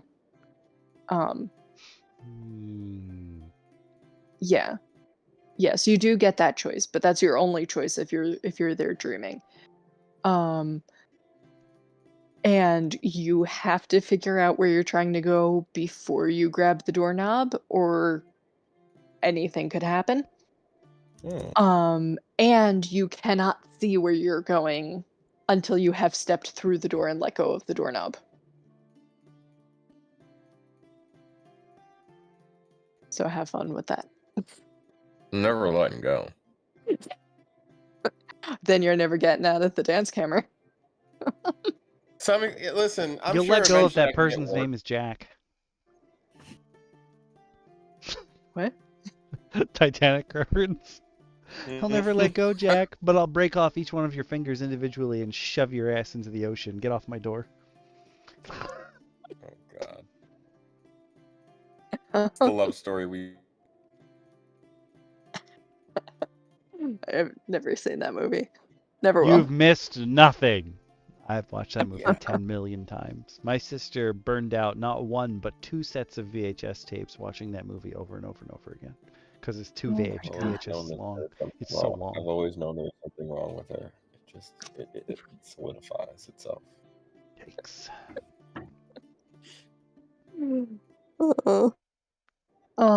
Yeah, so those are the basic mechanics of the Dreamveldt. And then after that are just the scenarios and a couple of ending things. So we do not have to read through the entire table of these. But there's the first one is my personal favorite. Players appear in a field with a thunderstorm approaching, and the field is full of many small puppies. As players scoop them up and hurry them towards the farmhouse in the distance, it takes far longer than it should to get them to the building. Oh no.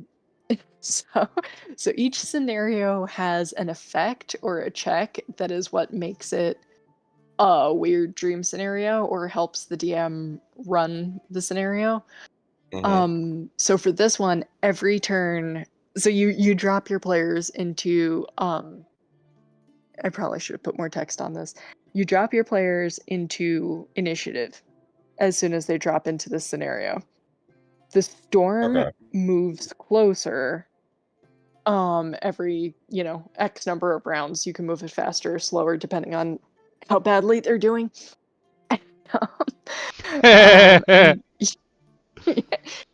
And every turn, I like players have this to... is like, they're really messing up. They need to... I'm gonna ruin them puppies. Honestly, one of the first outdoor scenarios I did in my campaign was I had red caps killing forest creatures, and my players were so upset that I let these wolves in the forest die, and I was like, I didn't do shit. You guys didn't save those puppies. It's like, it's not my fault. Alright, guys, hate to break it to you, but you're the party? You are supposed to be the heroes. When people cry out for help, I don't show up. I'm the reason they need help. That dragon is like, hey, is this thing on? Hey, I need help. Sir, don't look around. You know it's us. We need help.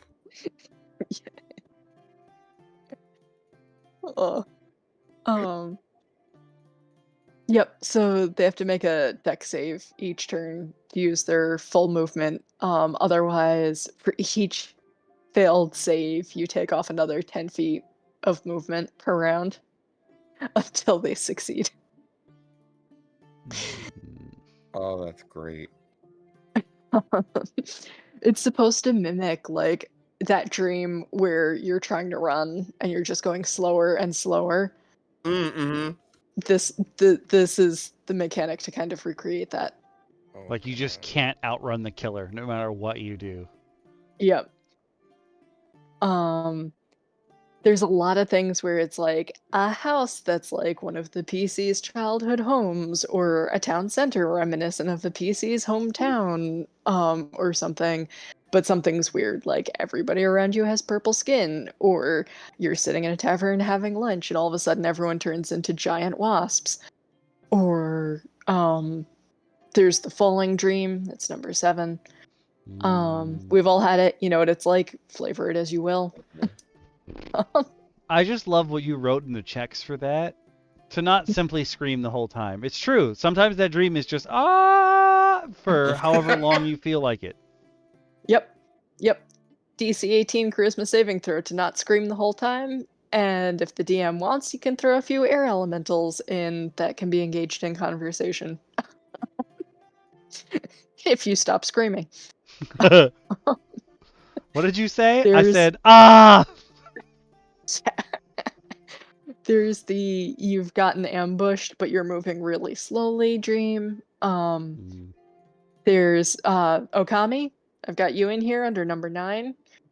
In a PC's current or most recent home, but the layout's different. My stupid dream house. My stupid dream house. The PCs find themselves frantically searching for something, but the rooms keep moving around. Oh no. Finding the item or opening one specific door in the house can lead to another plane. If you're there physically. This is one of my favorites. The PCs are in a cart on a road with others ahead of them. You're in like a stream of traffic, but the PC's teeth start falling out. And a group of guards appear a short distance ahead on the road, looking for people who are losing their teeth. Honestly, I've never had the losing your teeth dream, so I wasn't in my head.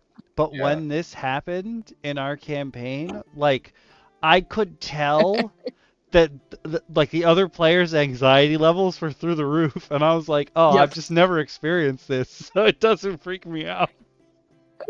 Neither have I. Yeah, we dropped 2 of our characters into it, and you could basically see them start sweating. I felt kind of bad as another person who also has not had that dream.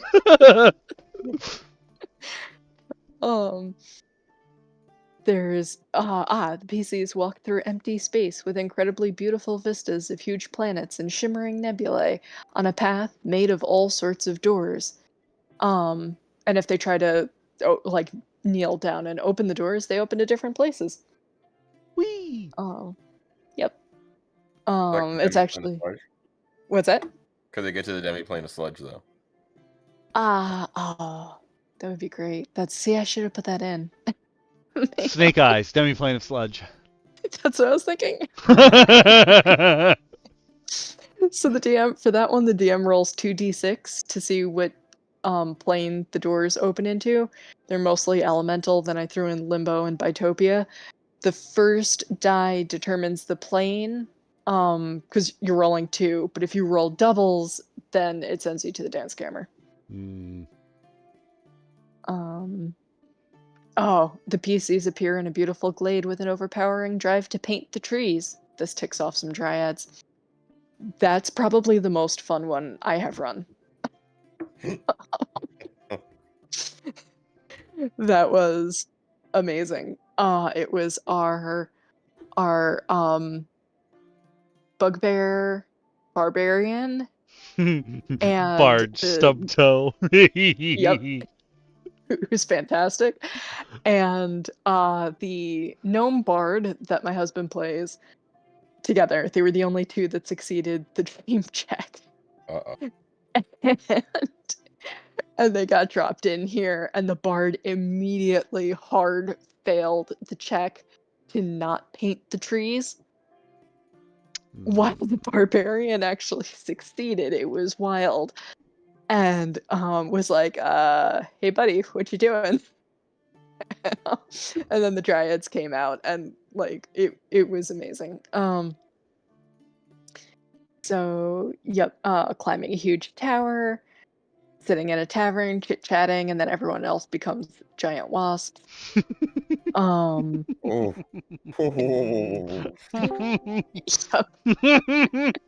Who's come to join us as a giant wasp? What? Oh yeah, who's that? It's Dungeon Mommy! What? Welcome to the 1-year anniversary celebration! 4 of us were together. Seriously. I was like, oh man, I was hopping on, and then I was like, oh my god, when I hop on, they're all gonna scream mommy at me. I'm gonna be so happy. I'm so excited to have mommy screamed at me. Wait, Awaz, no, yeah, you haven't. So at the very beginning, been on stream in like probably like 4 to 6 months. Yeah, at the very beginning of DM Roundtable, there was 5 DMs that were here for like every episode, and then we lost 2. And Dungeon Mommy was one of them. Hi, I'm Dungeon Mommy. For D&D. Oh my goodness! See, this is why I'm called Dungeon Mommy. Someone said I'll bite. It's good to hear you. It's good to hear you guys too. I hate to disturb with my presence. No. It's welcome. We're wrapping up. Yeah. Yep. Only making it better. Now, if only Bako would also come on. I don't know if I've streamed with him ever. At the very He was only on for like 2 episodes. That's true. Wow. Yes. I'm sorry. It's the way you said it. Yeah. Like, wow. Yes, I love this. Our power grows. Only. But yes. Period. So what are we talking about, kids? Well,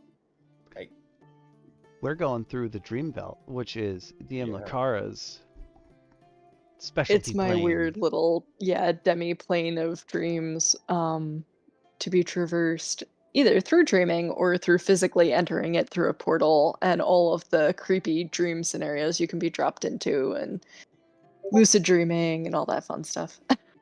That sounds absolutely amazing. Thank you. We were just finishing up going through the scenarios for it.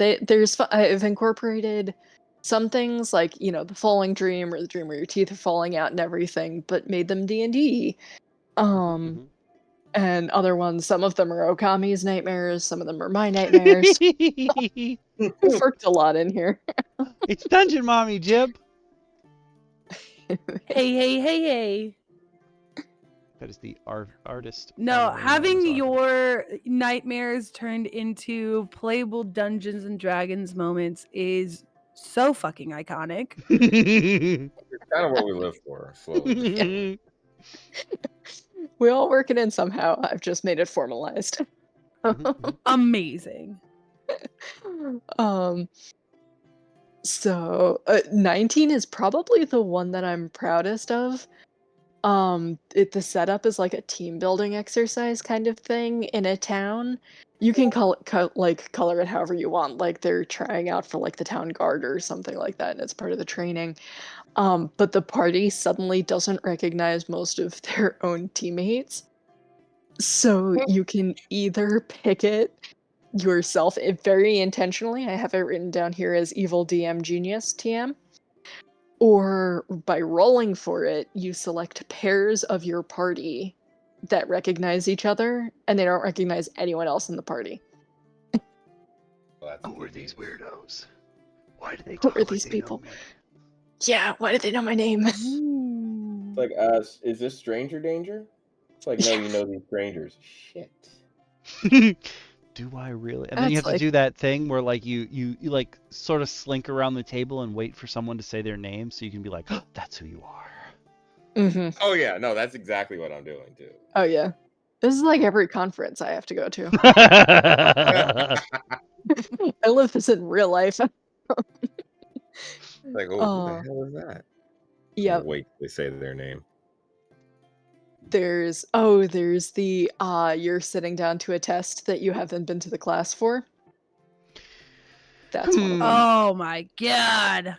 Yep. You're in a waiting area that is full of doppelgangers disguised as small children that try to trick you into staying and going into the test. You have 5 rounds to escape before the test begins. And the test is proctored by an intellect devourer, which seems to frighten no one else there. I just think my god. The D&D movie. That's just hurtful. Yeah, it really just kind of hurt. Really... Yep. So and then just like the notes at the end are basically like, you can make the Dreamveldt be sentient and be trying to contact your characters. If you really want to make them lose their minds, have it start contacting them while they're awake. Or start causing magic narcolepsy. They're in the middle of doing something and all of a sudden they're asleep in the Dreamveldt because the Dreamveldt wants to talk to them. Oh my god, that has got to be such a mindfuck. That's amazing. Yeah. The other players, my players do this in real life. 2 of them regularly fall asleep during the session, and now it's become like a game to see what the other players can do to them while they're asleep. But now I'm just imagining it actually happening in game instead of out of game. Yep. Or maybe your session 0 is that everybody has stopped dreaming on your world. And somebody sends you to find out why, and something's wrong with the Dreamveldt. And you have to go travel there and figure it out and fix it. So I was gonna say, and you meet like it doesn't have to be actual Ratatoskr, but it's an avatar of Ratatoskr, so it's a talking squirrel, but maybe it's like humanoid sized, and it's just talking to you, and everyone's like, "What the fuck is this?" I mean, it's the Dreamveldt. It could be literally anything. Yeah. So you can work anything in. Maybe you're looking for a mystical animal there. Maybe you're trying to make contact with, someone who's supposed to meet you to give you secret information to help you, break some kind of evil pact or something. Like you can use this for like anything. It's also from the DM end. It's a great way if your characters are there dreaming. Like we said, Dungeon Mommy, we said that like if your PCs enter the Dreamveldt by falling asleep and intending to like dream into there, they can't be killed. Right. Like the damage doesn't transfer. If they get killed in the Dreamveldt, they just wake up. If you get there by actually physically going through a portal, all bets are off because your body's in there. Right. Oh yeah. But it's a great way if your characters are there and dreaming and you aren't sure whether they can take on a certain like level of monster. Oh. It's a great way to drop it in and see how they do in the fight. It's the danger room. It's absolutely the danger room. Yep. There's a lot of. I never thought of that. That's a great way to test the waters. Yep. The Dreamveldt can be anything you need it to be. I love this. Yep. I also love this. As someone who's been there many times, I do love it. So my last question on the Dreamveldt, this is just my last question for now, is the Dreamveldt like, are there people really trying to like cultivate the Dreamveldt in certain ways? Like, are there like, how does the Dreamveldt function and not get attacked by people like more dangerous entities? Or is it just that the Dreamveldt exists and they don't, it's kind of just like in the balance of things? Yeah, so the way it is in my world, but again, you know, do what you want with it. No, I want to know how it's more for definitely what your world is with it, Yeah. so we gotta know. It's that it's literally part of the universe. Like it is the way that all of the other planes are like encapsulated basically. It is the main path between them. So I guess if there was some kind of like real like psycho world ending isolationist cult or something, like they could try to attack it in order to like seal off every plane from each other. But like as it is part of the entire world, and it's also not exactly physical. Like it's the bark of the tree, but it's this cosmic entity that it's part of. So it would take a lot of work to figure out even how to attack it in the first place. Like it's this amorphous demiplane. Like how do you attack a demiplane? True. But yeah, you could definitely, like I pitched there with the people stopping dreaming, could be that somebody, if you're thinking of the Dreamveldt as a more direct physical thing, somebody punctured it, either intentionally or unintentionally, and now the Dreamveldt is leaking, and all the dreams are evaporating. Like so you can take it in a more literal, physical, tangible direction, or you can make it pretty much like, I even have a disclaimer in there. I'm like, yes, I did come up with the idea for this several years before the most recent Sanderson book was published. Because he's got this isn't really spoilers because they've talked about it in previous books, but that there's like this spiritual realm where like everything is just kind of amorphous in the same sense that like there's no actual location, you're just kind of present there and things form around you.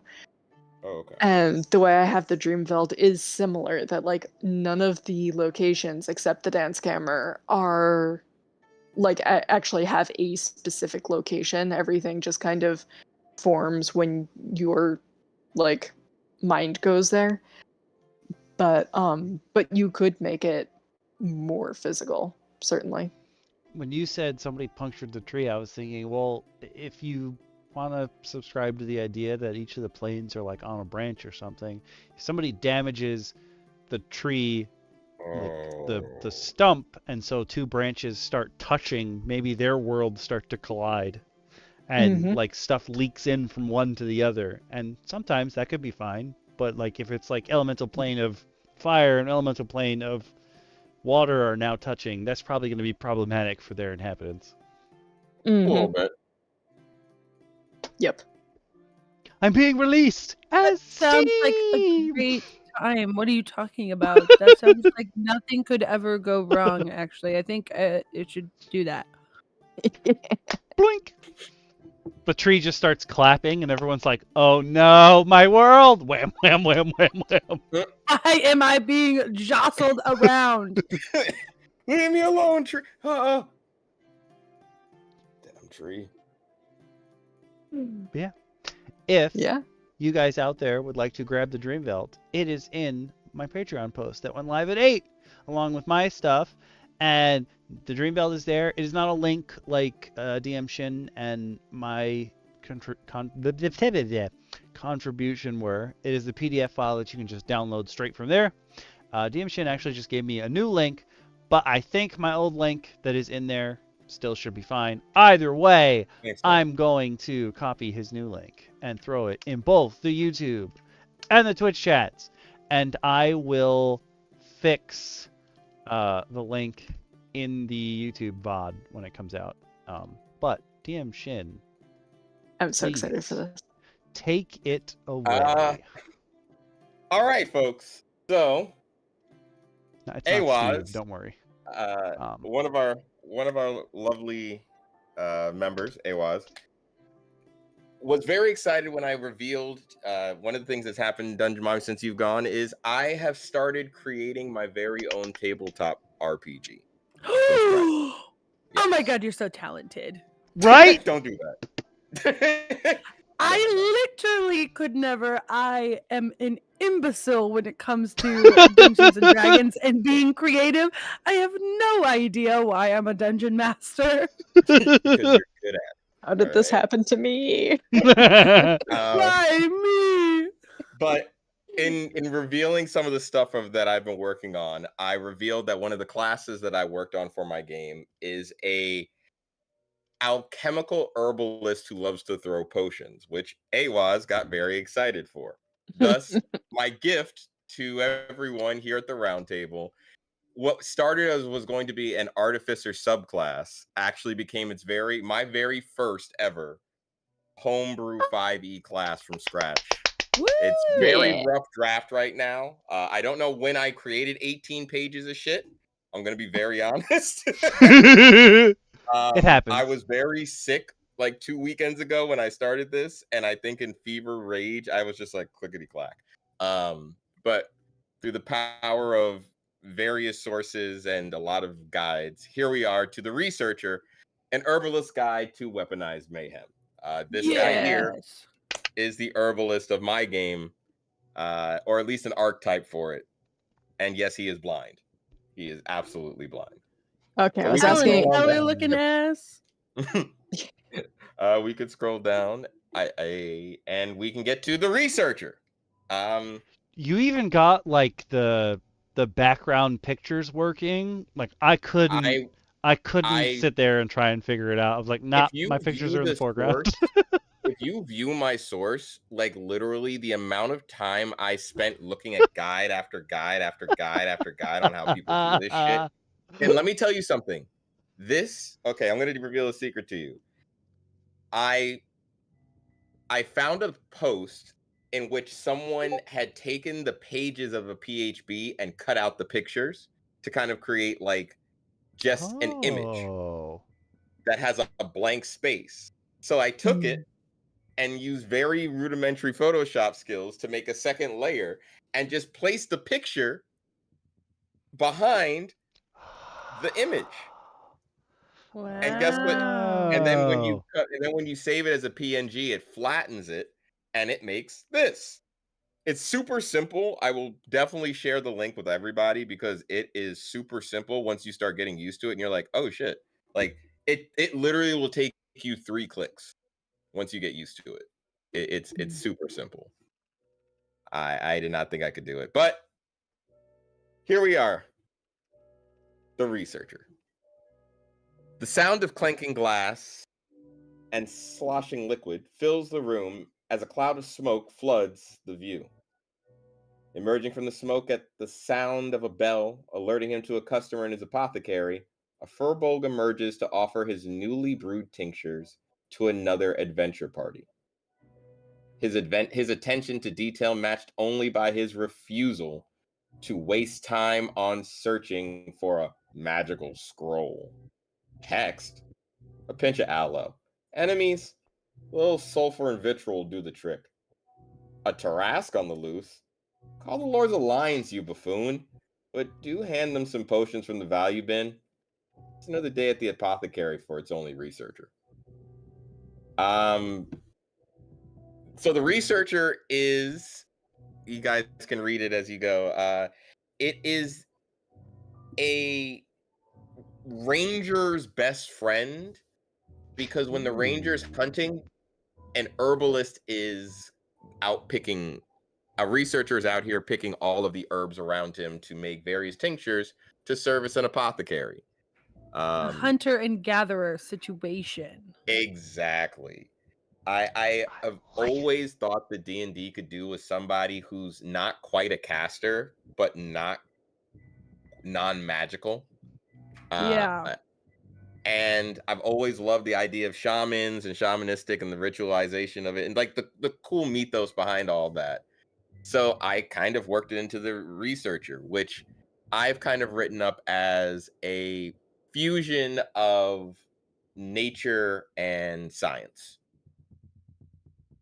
They aren't quite druidic, but their powers are super similar to the pacts the druids have with the nature and like the flora and the fauna. And that their absolute reverence towards nature has pretty much granted them some spell casting. They're innate half casters, which pretty much means they start off and don't go beyond level 5, which is really weird in D&D. I don't think it really exists, where you start with spells and then just stop halfway through. But it was kind of something I wanted to do because I didn't want it to get bloated with the idea of having to cast spells, because your spells can be bottled just as well as the potions you're brewing. And if you look down, I put little quotes in here that literally come from my brain. They have no connection to anyone, but there are little hints to stuff. So you'll see there's a quote on the bottom here, and it's, a good researcher knows the key to successful thesis is knowing you can revive your test subjects. And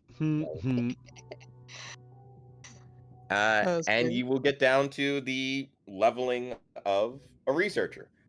They start off with 3 cantrips, and they kind of get a lot of stuff.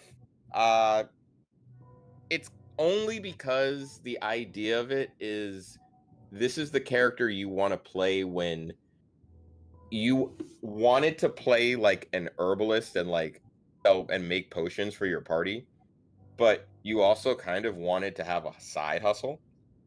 Man. Here comes the researcher. There's science and nature fused in a very weird way. At first level, they gain Alchemical Savant and their spellcasting abilities. Later on, gaining their dissertation at level 2. And a fighting style. They have 2 unique fighting styles that are unique to them. Well, second one's kind of not super unique, but it gets better with certain things. At 3rd level, you gain a research focus feature, which is your dissertation, and your life's work, which is your subclass. Right now, there are 2 of 3 subclasses I've worked out in my head. What? So you'll see 2 of them in here. They are down in the bottom of this. You'll gain your normal stuff. At 5th level, you gain an extra attack because you are somewhat of a fighter. It's not meant for you to use because you are kind of squishy. You'll see when we get down to class features, you're not super squishy, but you're also not meant to be a frontliner, kind of in the middle.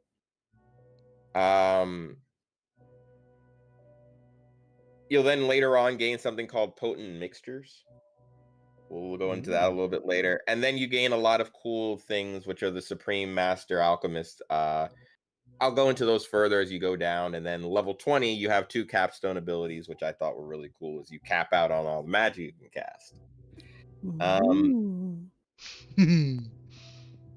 They are D6 hit dice. Oh. Yes. Oh. Big yikes. Yes.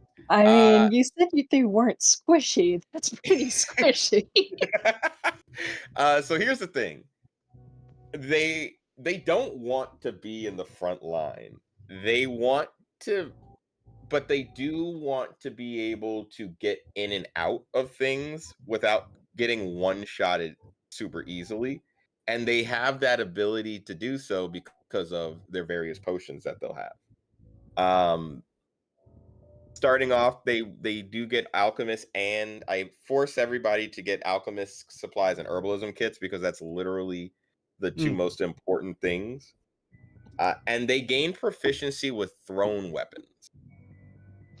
Makes sense. It's because the ideal goal of a researcher is to literally lob potions into battle with pinpoint accuracy, with one of the subclasses allowing you to actually change your ranged attack bonus to your intelligence. Ooh, so you won't have to make a deal with the devil?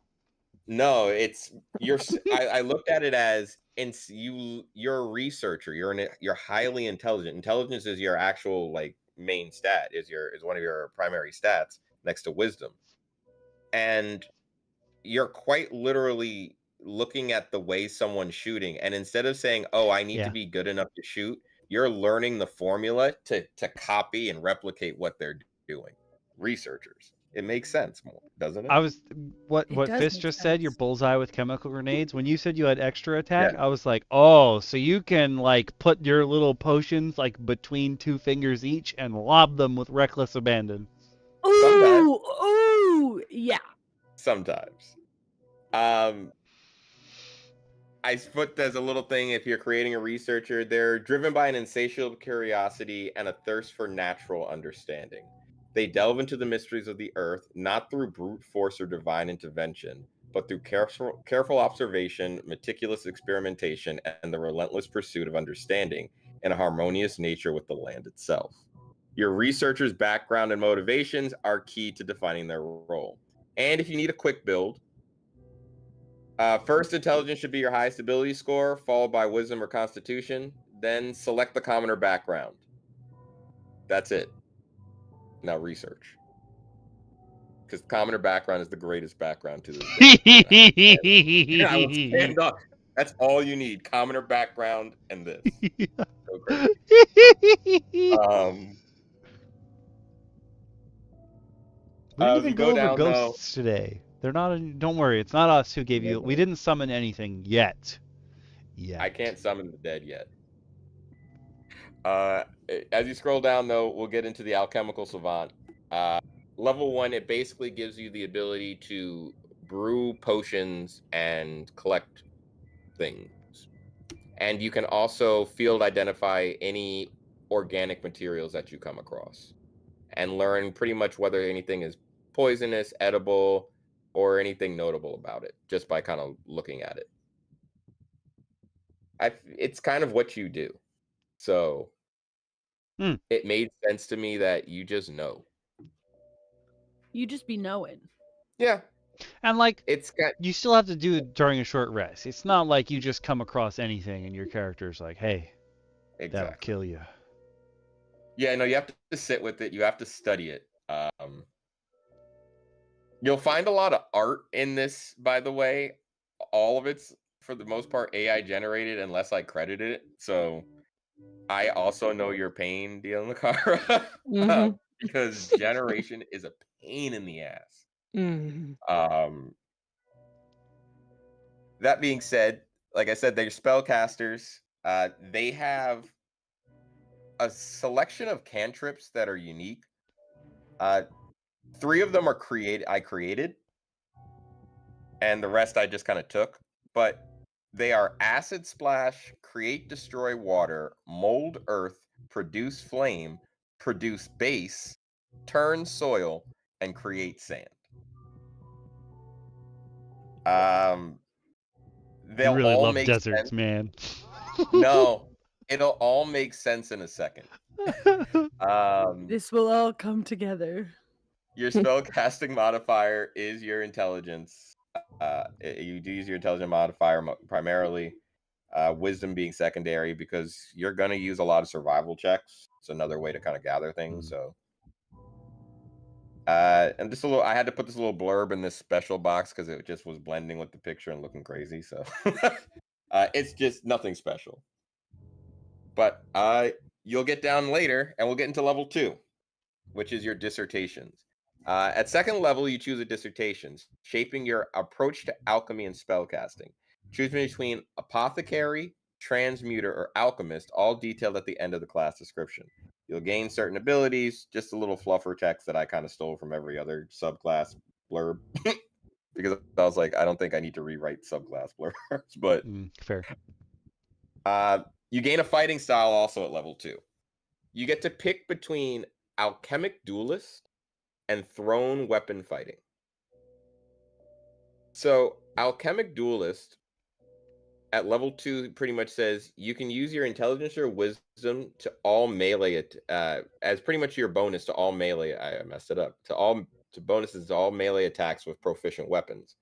And as a free action, you can apply a produced potion to any one-handed weapon during combat. However, you have to have a free hand. Ooh. So basically, if you want to get in the fray and kind of dance around people, I'll give you the option because you can still throw potions. But I figured you might not always want to be ranged, so an alchemic duelist. And then thrown weapon fighting is because you're throwing potions and potions are treated as thrown. I haven't added it, and I realize that now. Basically, you treat all potions as simple thrown weapons. So you gain all thrown weapon proficiencies with them for feat purposes. Thrown weapon fighting is essentially going to give you that. I didn't write it in there like an ass, so. You get your standard, though, 4th, 8th, 12th, 16th, and 19th level ability score increases or feats. Like I said, you get a 5th level, you get an extra attack.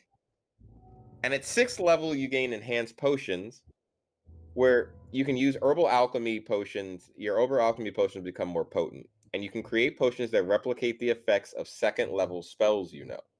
The cost of materials for each potions is 50 gold pieces, and you can create one potion that uses the effect of the ritual create glass. Remember I said it would all come together? So naturally, I realized as I was doing this, I thought about how the hell is someone going to throw infinite potions if glass is something they have to use to make potion bottles? So you make your own glass. That tracks. Ooh. That's why you create sand. Yep. So that you can create glass. Wondering if that's where that was going. At 10th level, you'll gain even better. You'll gain even better with creating potions using your herbal alchemy. You'll have mastered infusing multiple effects, granting the effects of 2 spells as long, pretty much buffing up your potion creation because no matter which way you go with this class, you're always good at making potions. Master Alchemist now lets you replicate 3rd level spells you know, and you can cast the Burner spell, pretty much without expending a spell slot. Burner is another spell that I created, but it is exactly, if you know science, what it is. And then Supreme Alchemist at 18th level, you can choose 1 4th level and 1 5th level from the Druid or Artificer spell list. You add them to your known list of researcher spells and can create potions of these from your feature. The cost of materials for a 4th level potion is 200 gold, and 5th level is 400 gold. So you're really basically, giving your players a reason to spend their money. That's good. Yeah. Besides the brothel. I don't want you to keep your money. No. That's how I get my players poor. And then your capstone abilities are Signature Concoction and Alchemical Master. Signature Concoction at 20th level, you've perfected a single signature potion recipe. Choose one spell of 3rd level or lower that you can create as a potion with your herbal alchemy feature. You can create this potion without expending material components, and it remains potent indefinitely. All of your potions naturally decay. This allows you to make infinitely potent potions at level 20, when you should be able to do so. And then Alchemical Master will give you perfect potions, which when you create a potion using your Savant feature, it always functions as maximum possible effectiveness. An instant mixture allows you to create one potion as a bonus action, provided you have the necessary materials, and it only lasts until the end of your turn. You also gain resistance to acid and poison damage and become immune to the poison condition. Ooh, interesting. Oh, that's awesome. That's The sick. idea is that over time, you've just been eating all these regions and stuff like that. Yep. You've kind of been testing on yourself. You're that. What is that guy's name? He did die recently, but it wasn't his job. He made the pain scale for the sting or bite of insects, and like he was just a crazy dude who lived in his little house in Arizona and just had like the worst, most painful creatures living in it. And every once in a while, he'd be like, "Oh, it's been 2 weeks. I'm gonna let one of them bite me 30 times." But why? Stupidity. Good For night, Jim. funsies. And like that's not even what he died from. I was like, I don't understand how you lived this long, my guy. Not by choice. He was trying.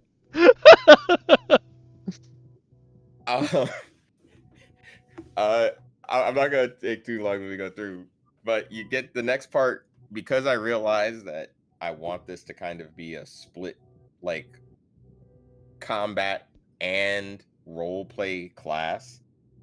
I gave you a dissertation, which is essentially what your shop will probably end up being as you continue your research. And so you can choose between the research of being an apothecary, researchers who choose to brew potions. So basically, just as a base person, you can brew better potions.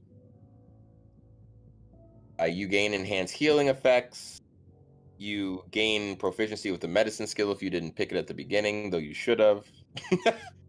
I let people choose, but you really should pick medicine. You really should be doing that, bud. Just like you should really be picking the commoner background. Yeah, like commoner, medicine.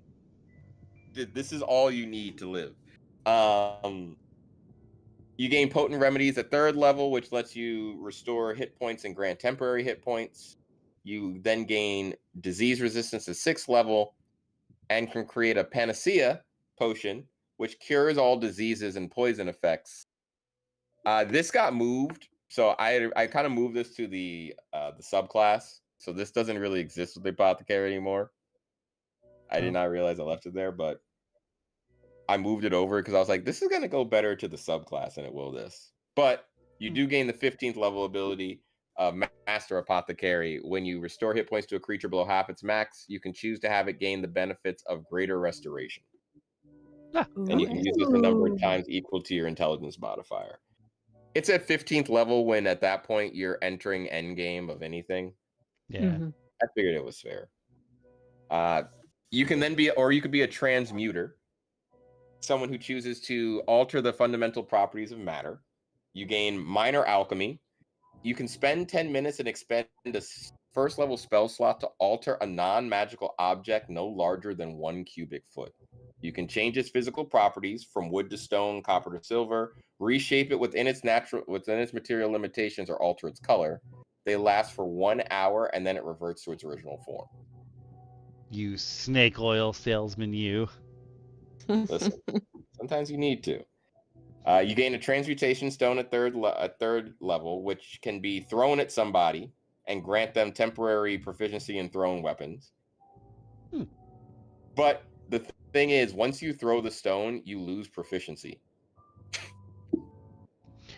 So basically, so you're giving them your proficiency? temporarily, for as long as they hold that stone, they share my proficiency to thrown weapons. Wow. The moment they throw my stone, they throw it away. It also gives you proficiency in Constitution saving throws and resistance to acid, cold, fire, lightning, or thunder damage. But it can only have one of these effects at a time. It's also going to cost you an hour and a spell slot to do. So even though you gain it at 3rd level, you're really not packing a ton of spell slots to be burning this up. You gained improved transmutation at 6th level, so you can now make this last 24 hours. Shape Changer at the 11th level, which pretty much lets you learn Polymorph. That's awesome. And then Master Transmuter at 15th, which gives you the Shape Change spell without expending a spell slot. But you can only do it once per day.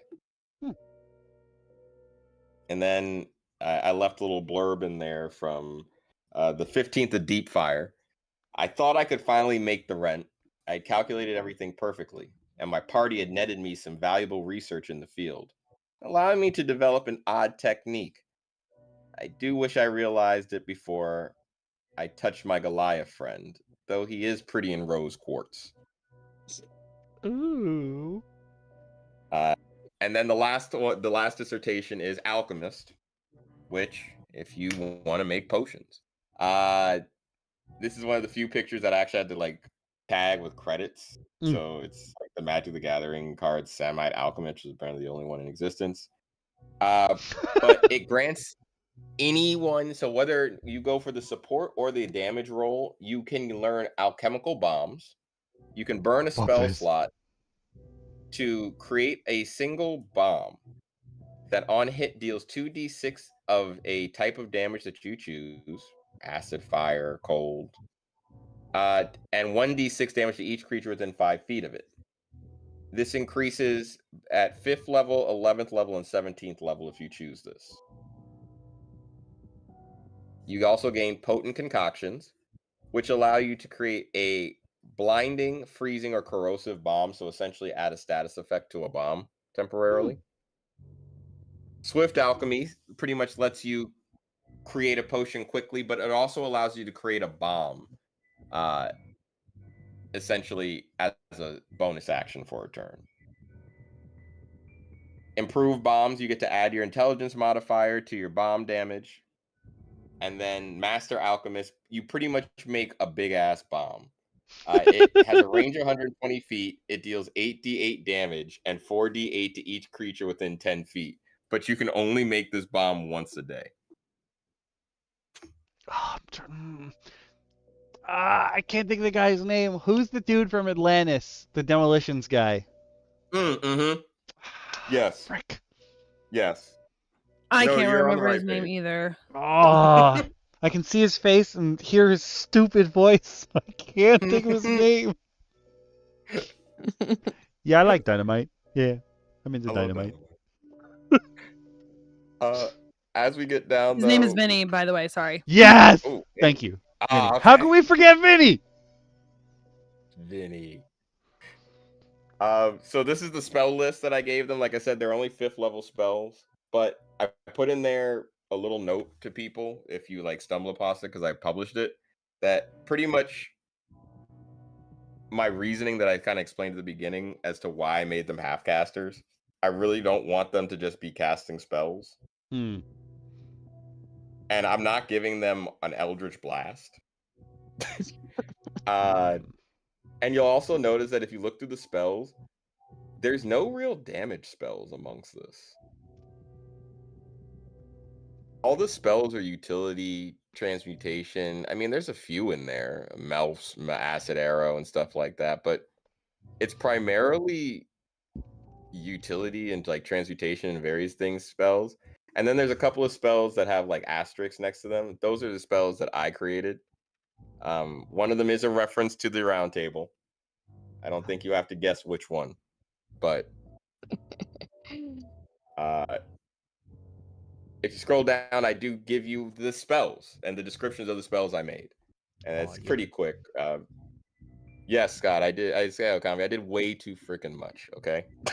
Yeah, you did. That was great. I did way too much. accidentally. This is a beautiful amount of things. Yeah. Shush. I think I did it It's too very much. impressive. My researcher signature cantrips are turn soil, create sand, and produce base. So turn soil, you can touch a 5-foot cube of earth. You change the properties of the soil to one of the following. You can enrich it, making it better for growing plants. You probably want to tend their soil when you're growing your own plants. You can deplete the soil, making it barren for 24 hours, or you can alter its composition.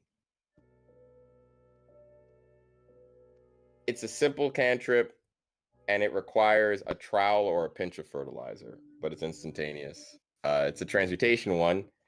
The conjuration one that you gain is produce base. You create a small amount, 1 dose of a mild base, such as baking soda or weak lye, in a container you touch or on a surface liquid within range. It's enough to neutralize a mild amount. Enough to neutralize a small amount of a mild acid, raise the pH of a pint of water, or act as a leavening agent. It's non-toxic but unpleasant to taste. If used in an attack roll, it does 1d4 damage. However, if it is, corrosive enough to neutralize mild acids. So if you throw it on like an ooze or something like that, it will corrode it. Oh, very.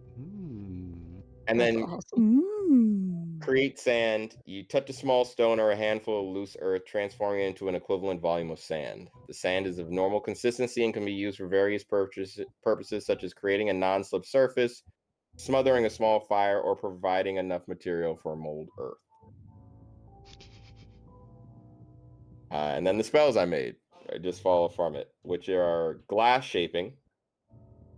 You can transform a quantity of sand into an equivalent volume of clear, unrefined glass. It can be shaped during the casting process into simple flasks, lens, or panes, requiring successful intelligence. Alchemist supplies check with DC determined by the complexity of the shape. I didn't come up with the table of complexity yet. I figured DMs can figure that out too. Yeah. Like how complex do you think this glass shape is? But it is fragile and easily broken if not handled carefully. It's roughly equivalent to a 1-foot cube, a 2-foot square, and about 1/2 inch thick. So roughly the consistency of an alchemy bottle.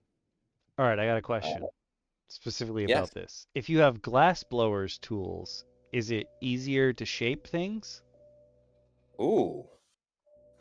I would say absolutely. Glass blowing tools along with a spell, that has got to be, that's dexterous. My Alafunk, for some reason, in DM Bacon's campaign, is proficient with and started the game with glass blowers tools, and I have never made glass, but I will find any glass shape to use just make some glass. But I would say absolutely. I would say if anything, you would gain advantage on the creation. I would definitely say you gain advantage on that creation. Burner is the second spell I created, which is you ignite a flammable substance in a 15-foot cone in front of you. Each creature in that area must make a dex saving throw. A creature takes 3d6 fire damage on a failed save, or half as much damage as a successful one. The idea is you can control how big this cone of fire is. Most times you're really just using it. Produce flame. This is just you making an even bigger flame, probably for a big ass cauldron. And then, but also to set your friends on fire. Yeah. Oh yeah, it's anybody. It's each creature. The one thing that I kept about the researcher very open is that you're going to hit your friends with these bombs. It's not explicitly stated, but it's never explicitly stated. When I put each creature, it's explicit that each creature is everybody. It's the rules of D&D, and I hate to be that guy, but and then he doesn't. He loves being that guy. No people know. But then we get the HUD of progressive flavor. It is a ritual conjuration 3rd level spell that takes an hour to cast. It requires a variety of fresh foods worth about 50 gold. including at least one sweet, one savory, one spicy, one sour, and one bitter ingredient, and it lasts 8 hours. You conjure a hut approximately 10 feet in diameter and 8 feet tall, made of interwoven branches, leaves, and magically solidified food aromas. The hut is opaque from the outside, but those inside can see out clearly. Filled with warm, comforting glow, and the air is thick with tantalizing scents. Feast consistently replenishes itself and offers a progression of flavors designed to heal and invigorate. The feast consists of 5 courses, each corresponding to a different flavor profile. Because what does the round table bring? Nothing but flavor. Oh, yeah. So you can get sweet comfort, honeyed fruit, sweet pastries, and candied nuts, which regains 2d8 hit points and removes a level of exhaustion. Ooh. Savory strength, which is roasted meats, hearty stews, and flavorful cheeses. Creature gains temporary hit points equal to their level and your spellcasting ability modifier. They last for the duration of the spell.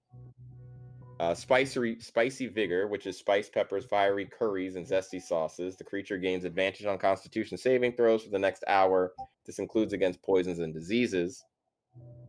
You then get to a nice sour cleansing, which is pickled veggies, tart fruits, and vinegary drinks. The creature is cured of one disease or poison affecting it. And finally, bitter resilience, which is dark chocolate, bitter greens, and strong coffee, to balance out your palate and give the creature resistance to poison damage and advantage on saving throws against being charmed or frightened for the duration of the spell. The hut provides shelter for elements, so you can use it to hide in or bunker down in for a rest, and is considered comfortable for the purposes of resting. Up to 6 medium creatures or smaller creatures can fit comfortably inside. It disappears at the end of the duration, leaving no trace. And if you use the spell slot of the 5th level, the healing aroma from Sweet Comfort increases by 1d8 for every two slots. So basically, for every slot above 3rd. Originally, I wrote this ready for higher level spells, but I was like, no, I made him a half-caster. So, Gotcha. And then the last spell is super simple. It's called Mass Production. And it allows you, when you're crafting a spell, when you're crafting potions, to essentially auto-replicate so long as you have the materials necessary to create the spell. So in the time it would take you to make one potion, you roll a 1d6, and essentially you can, if you have at least half the materials to make that many, you make it. You make that many. It's kind of like a nice way to cut your resources down in half for a 4th level spell slot. And it's a ritual because it's probably something you're not going to do in battle. But I thought it's probably one of the fun things to kind of be able to mass produce things, because I also thought about it, when you own your shop, you don't want to waste time on like going out and hunting for more ingredients. You've got a deadline. Let's just chop it up. We're using all the ingredients. We're doing twice the work for half the time and effort. That's pretty much what mass production is. It will not create magic. It only works on non-magical items. I did have to limit it because when I wrote this spell, I heard you and DM Lacara in my head going, they're gonna use it for stupid things. Yeah. So I put limitations. If your concentration breaks, everything's ruined. It does take crafting time. You do require them. You don't conjure the raw materials yourself. You have to have them yourself. And creating magical items involves complexities beyond the scope of this, so you're not mass producing anything else. I kind of wrote it this way, though, because I think you could probably put this on an artificer or a wizard who takes the School of Transmutation. So if they wanted to use it for other things, I think it could work. The other spells I think are kind of like the House of Progress. The last 2 spells are really kind of open-ended, but the first 2 I think are really only for this. And we're gonna get to the last part now, which it's not too bad to go through, but I love the art that got created for it. And it's your life's work, which is your subclass. Then the first one up is the Chemideer, who are researchers who specialize in offensive alchemy, using volatile chemicals and explosive reactions to overcome their foes. You gain proficiency with thrown martial. This is picture down there, Okami. This is the one that I generated. I typed in everything under the sun to get this man's joy. To get their faces with equal confusion as well. Please don't blow us up. That is exactly how. Well, minus the elf, the dragonborn, and the gnome are exactly how I look at Grimjack every time he has something that explodes or sets people on fire in a game. Please, I know that's going on me. Please, I just want to live. Why are you doing this to me? Put that away. Yeah, the elf is just like. Sorry, what was that? I was just gonna say, kudos to you for getting it to create 4 different things with an AI art generator. Yeah, for real. It took so much finagling. I searched the web for so many different, like, I found this like really bootleg one, but it's one of those ones that people use for things that you shouldn't use AI for. Period. Also has a lot of fantasy art features in there somehow.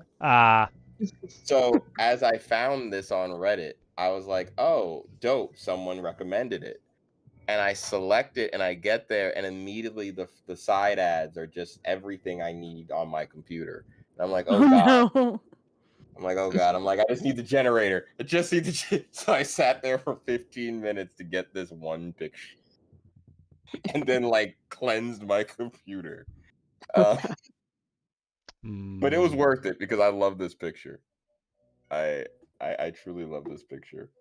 But the Chemideer is the offensive subclass. Basically, you want to throw bombs at everybody. Mm-hmm. You gain explosive concoctions at 3rd level. You create a number of. So if you took the idea of the dissertations combined with the subclasses is that if you combine the two, you gain extra features per day. But the idea is also you could take the alchemist path for chemical bombs and be the supporting subclass. You just have a weapon option now. And vice versa, you could take the Chemideer and pick the transmuter so you could make more metal. It kind of works out however you want. It's really, the idea is that one is meant for combat and one's meant for roleplay. Yep. But you gain explosive concoctions, which is bombs equal to your proficiency bonus during a short or long rest. They are 20 by 60 feet throwing range, and they do 2d6 of a type determined when you create it. There is no splash damage on these because these are much more concentrated. Again, goes up with standard things, and a creature within 5 feet has to make a dexterity saving throw and on a successful throw, they take half damage. That's the downside of it. At 7th level, you gain the ability to modify your bombs. Essentially, when you create your bombs during your short rest, you can roll a d6 and select, and you can essentially gain one of 6 bomb modification effects. Shrapnel, allowing you to essentially add piercing shrapnel to it that pierce out and hurt everything around it.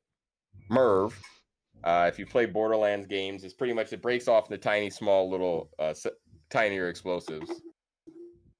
I felt like you just had to throw it back to that. A delayed boom, which is essentially a timed boom that's a 1d2 roll, but it does increase the damage significantly. You can remote detonate it as a bonus action if you get a 4. Make them concussive if you get a 5, essentially causing stun for a round if they fail a con save. But this is anyone, so it could also hurt your teammates. And then 6 is, why would you build this? You pack far too much into a single explosive. The damage of this is tripled.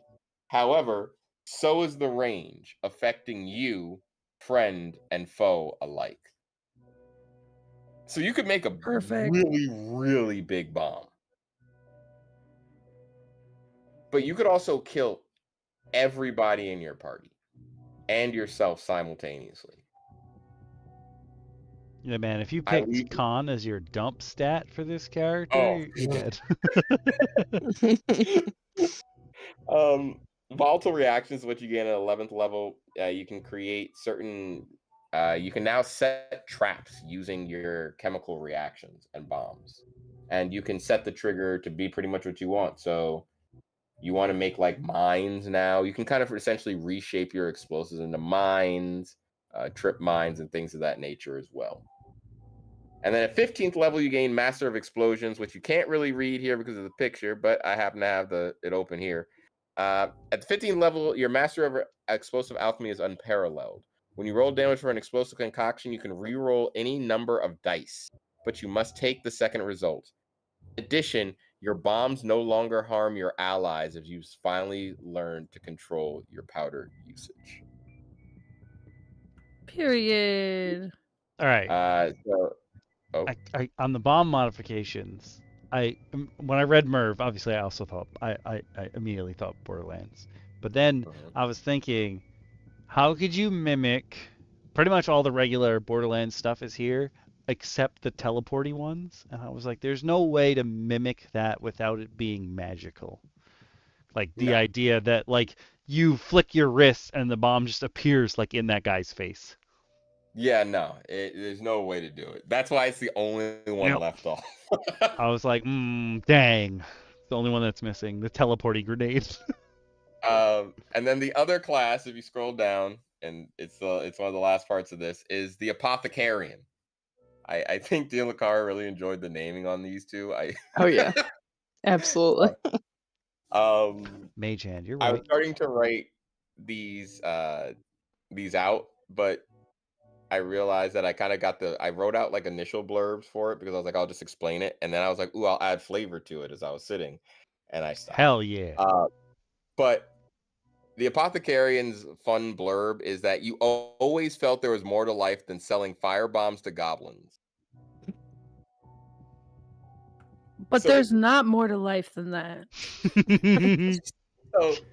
So the joke behind it is, I played a campaign ages ago with a DM that was a former friend of mine, and in that campaign, there was always goblins with freaking alchemist fire and fire bombs and like Molotov cocktails. Like we were running the kobolds and goblins, just yeeting them all the time.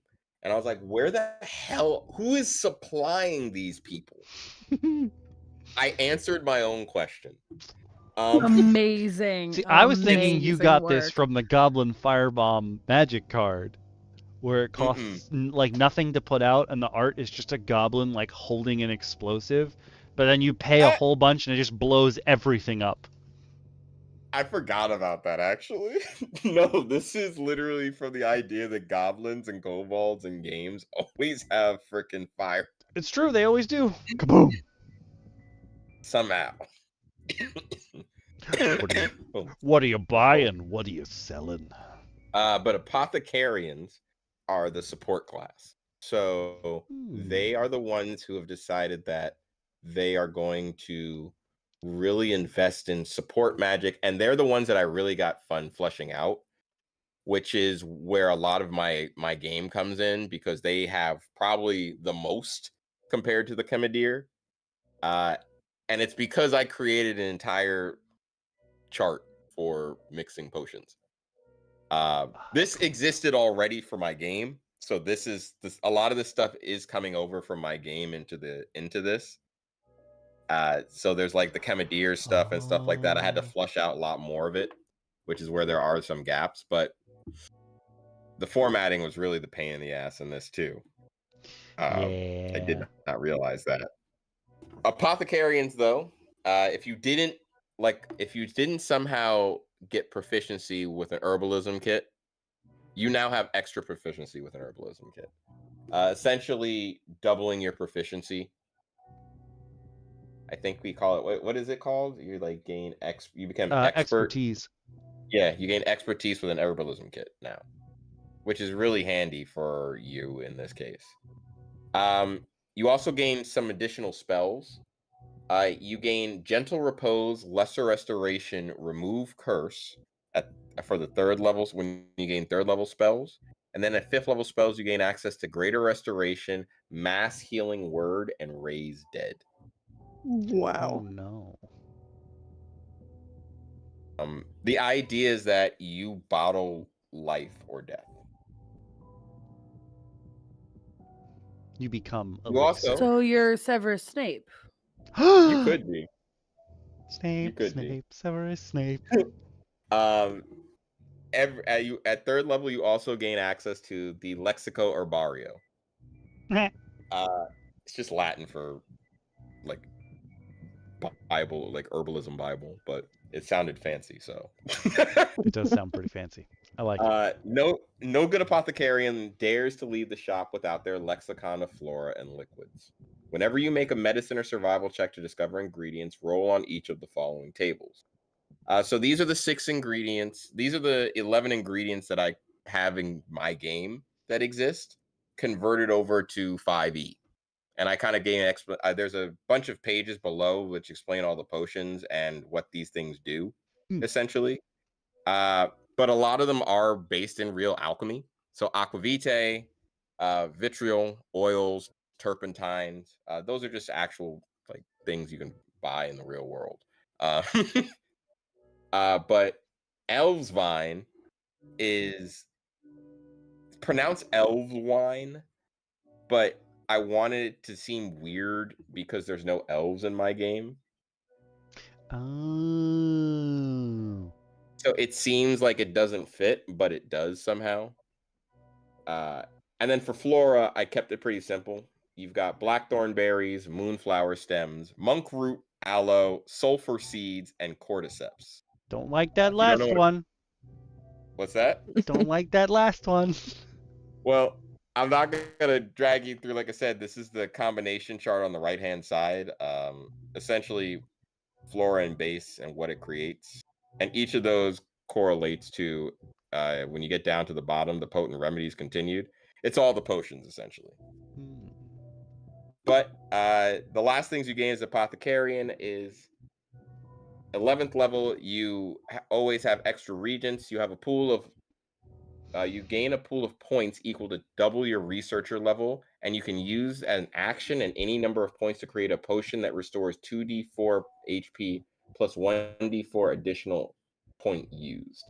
And you regain all those points after a long rest. So you essentially can always make pocket health potions for your party at the 11th level. And then at 15th level, which is where I moved from the other class to here, from the the dissertation to here. You gain Panacea, which is you create a Panacea of a universal cure-all potion. It requires 8 hours of work and rare ingredients costing 1,000 gold. A Panacea, when consumed, removes all diseases, conditions, and curses afflicting the drinker. It restores all hit points, and you can only create one Panacea at a time.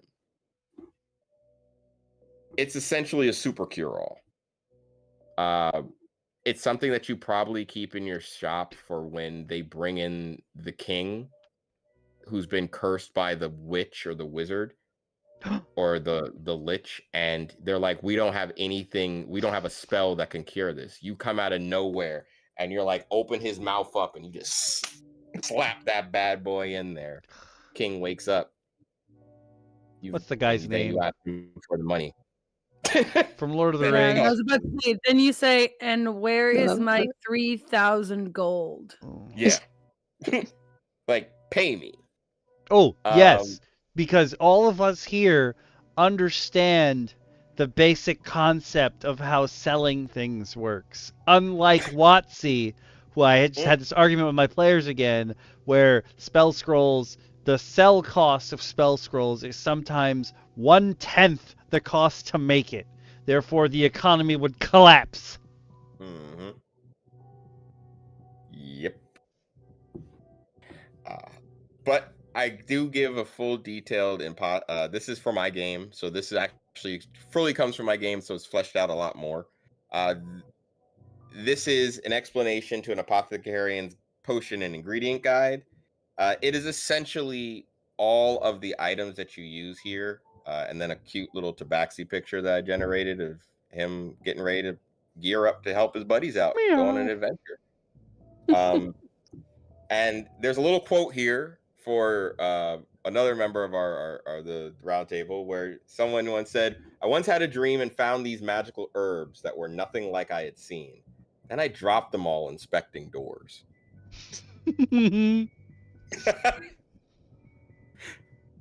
I explain each and every one of the plants and how you kind of find them, and kind of where you would find the lore around them, aloe and things of that nature. Being an apothecarian does not stop at one day running a successful business. However, you must first dive headfirst into various tinctures that many before you lost life and limb testing. It is said that once you can even bottle death, though long robes and greasy hair are probably common side effects in that venture. Yes, I'm that cheesy.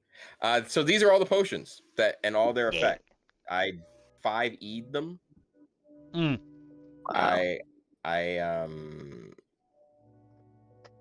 He did a lot of work. Yeah. It was I'll fun. say. It was fun. Very impressive. It was fun. But these are all the potions, and then we get to the end, and I tease what's gonna come soon for this. What? Money? All I can think of is that really shitty turn to gold spell that we looked at way back when. Yeah.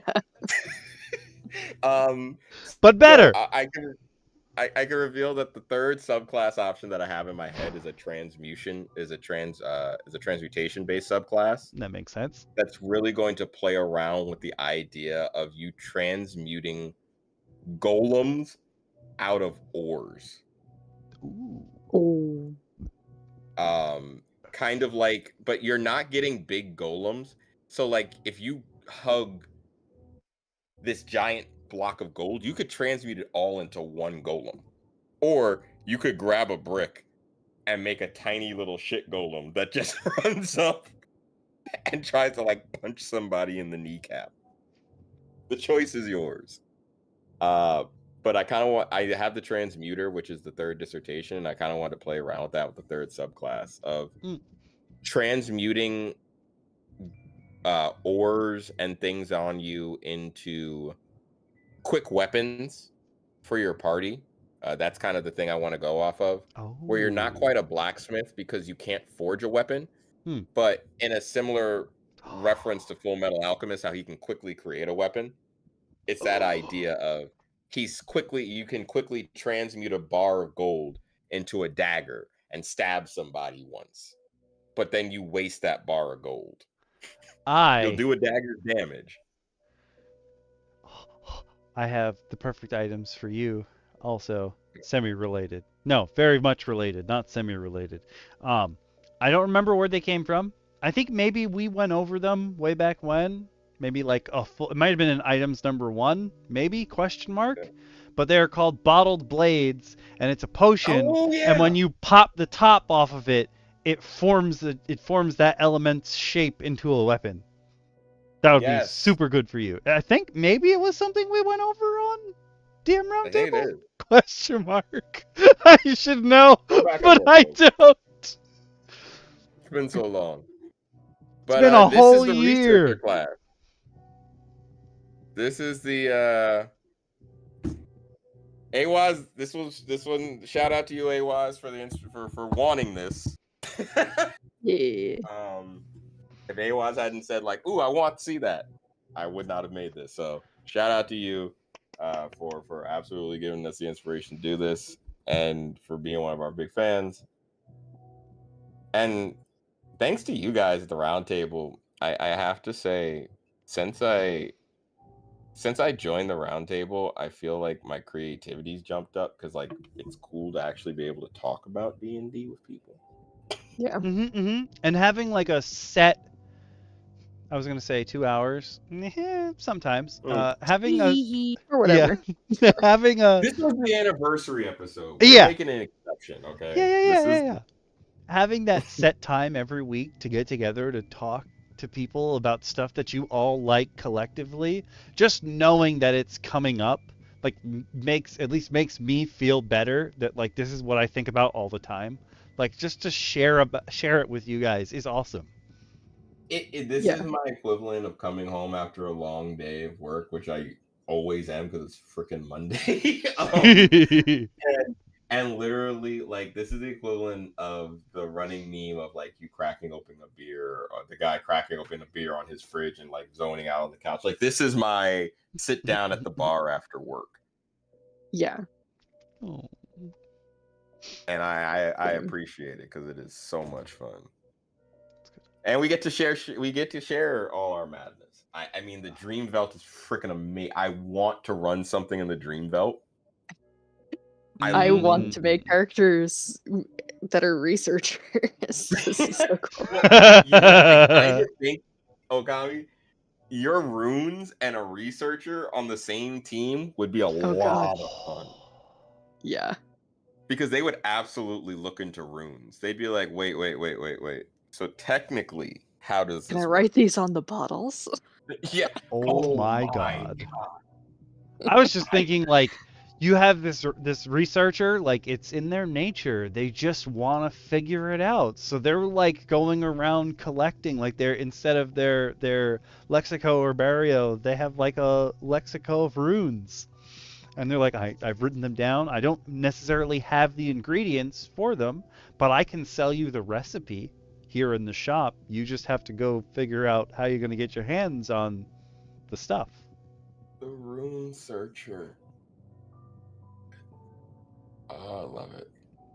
Oh, there was one other picture I wanted to point out though that I loved in this thing that I made on the produce base page on the cantrips.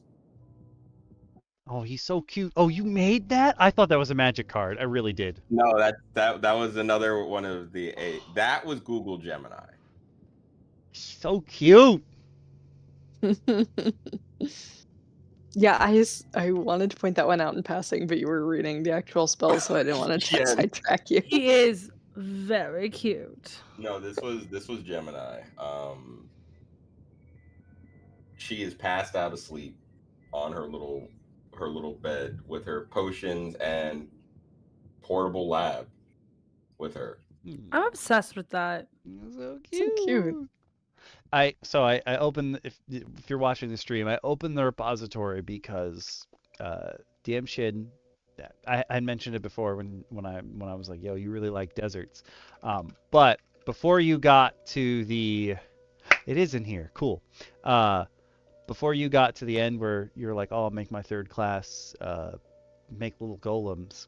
I was thinking immediately once I saw create sand, I was like, yo, you should use this spell. I don't know. This is from before we started doing DM Roundtable. I found this spell called Summon Sand Soldiers. And basically you raise up like a little minion. They're very weak. They are cannon fodder. But if you gave Summon Sand Soldiers to your researcher, they would have so much more glass to work with. Again, they're going to be burning a big spell slot, but think of like humanoid-sized amount of sand walking around. I would edit it to be sand servant. So you could have soldier versions for combat or lab hands. Ooh, I didn't even think of that. You can use them as your, like, hey, I need, yo, can you just pass me over that reagent, please? Yo, you got the blackthorn berries? Come here, bud, come here. Yeah. Oh, I love this. Yeah, no, I need to. It is in the repository. There's also a bunch more stuff in the repository too. For those of you who are at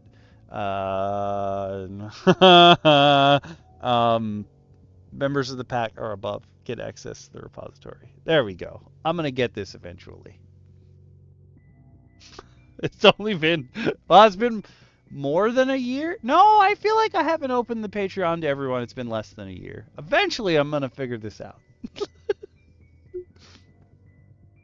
Or YouTube membership. Same idea. You'll get access to the repository. And I actually, I actually just made D&D Beyond versions of some of the spells we went over in spells number 2, Fire Ward and Air Ward.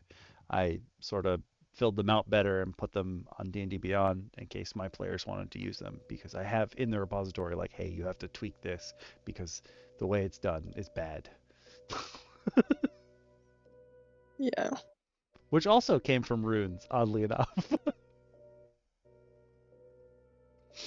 Y'all are hard at work, man. We trying. So what have you been up to, Dungeon Mommy? We haven't heard from you in forever.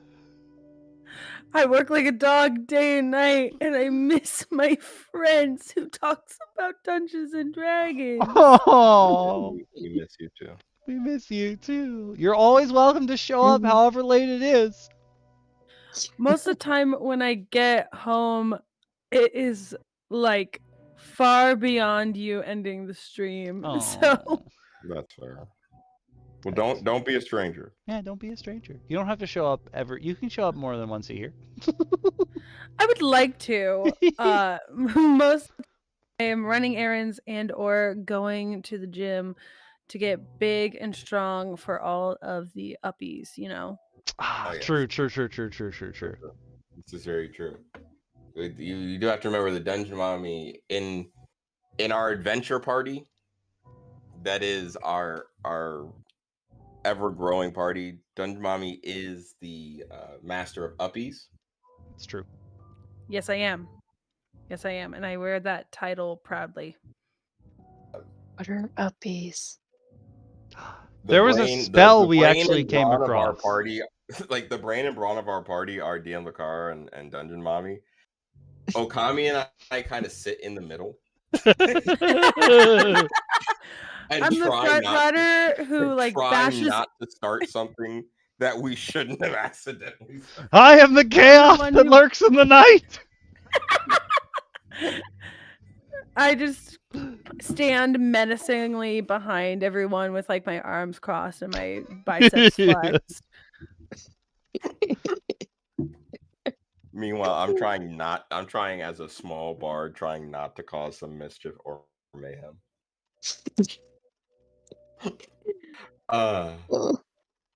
But we oh, you're gonna say it, DM Lacara? No, I was gonna make a bad joke. That's fine. Oh. Carry on. No, like bad jokes. Yeah.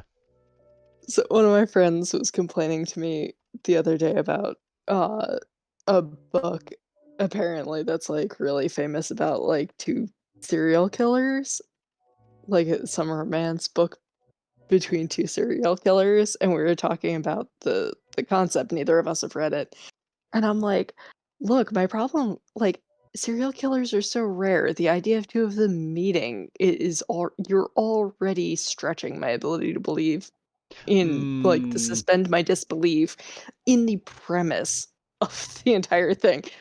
There's just a pause, and she writes back, and she's like, that's your critique of the story. Mm-hmm.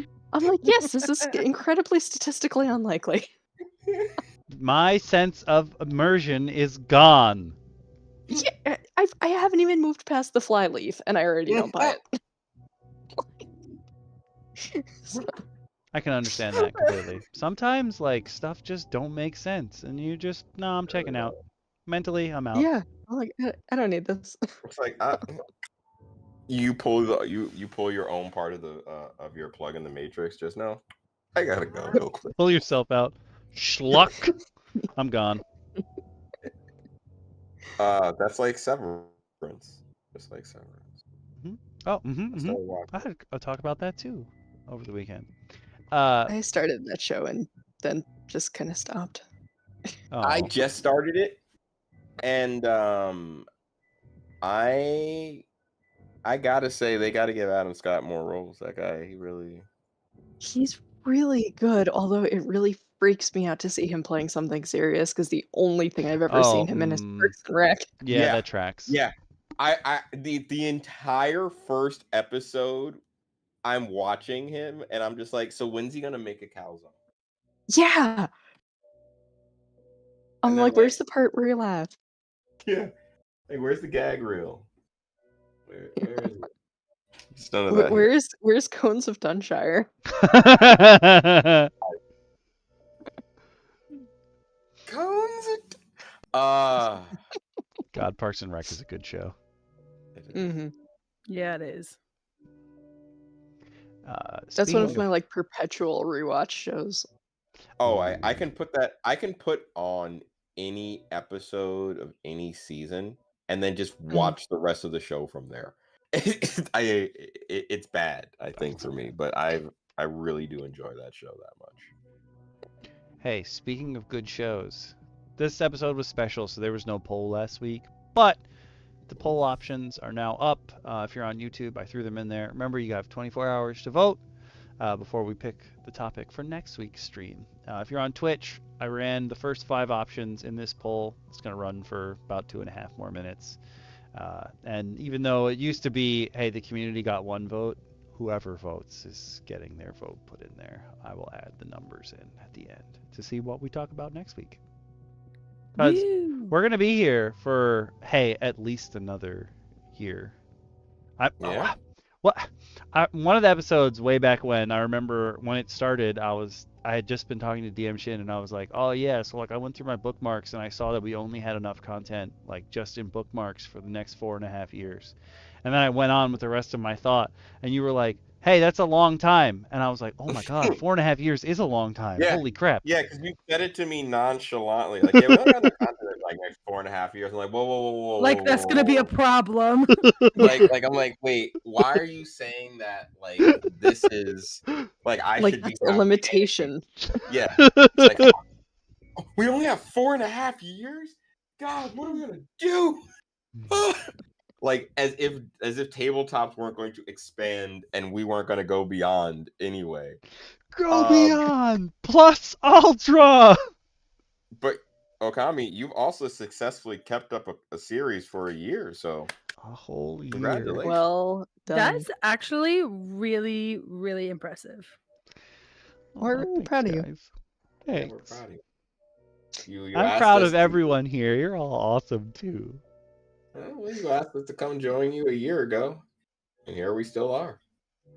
And it's only going to get bigger and better from here.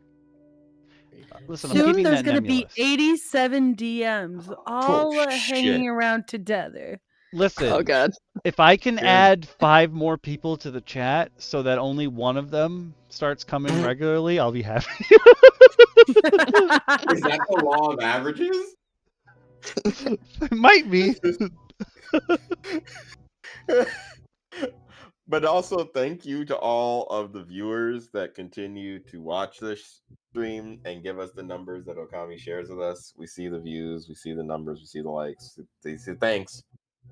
Mm-hmm. You are hitting the buttons and we are happy. Keep them buttons slapped.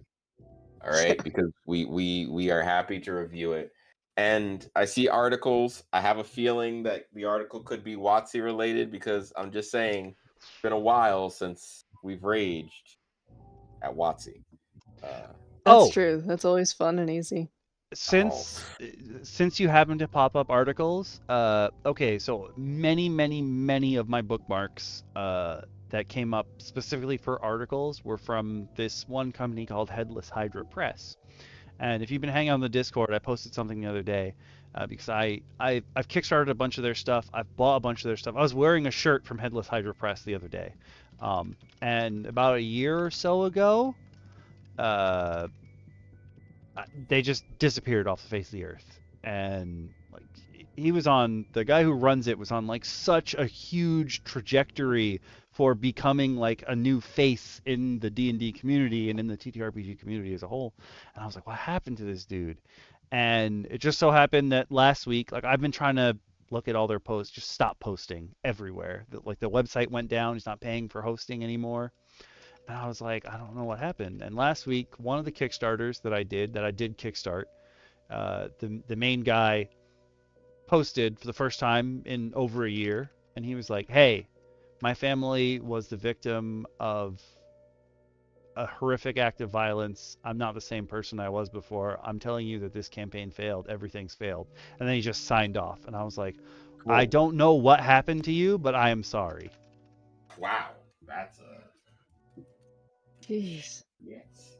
I didn't mean to be a downer, but in case you're trying to figure out what happened to Headless Hydra Press, something really bad happened. Oh no. Thanks. I hope they're okay. Yeah. He was like, I'm not able to fulfill my own basic needs. I will never finish this Kickstarter. I was like, oh no. Oh no. That is sad to hear. I am sad.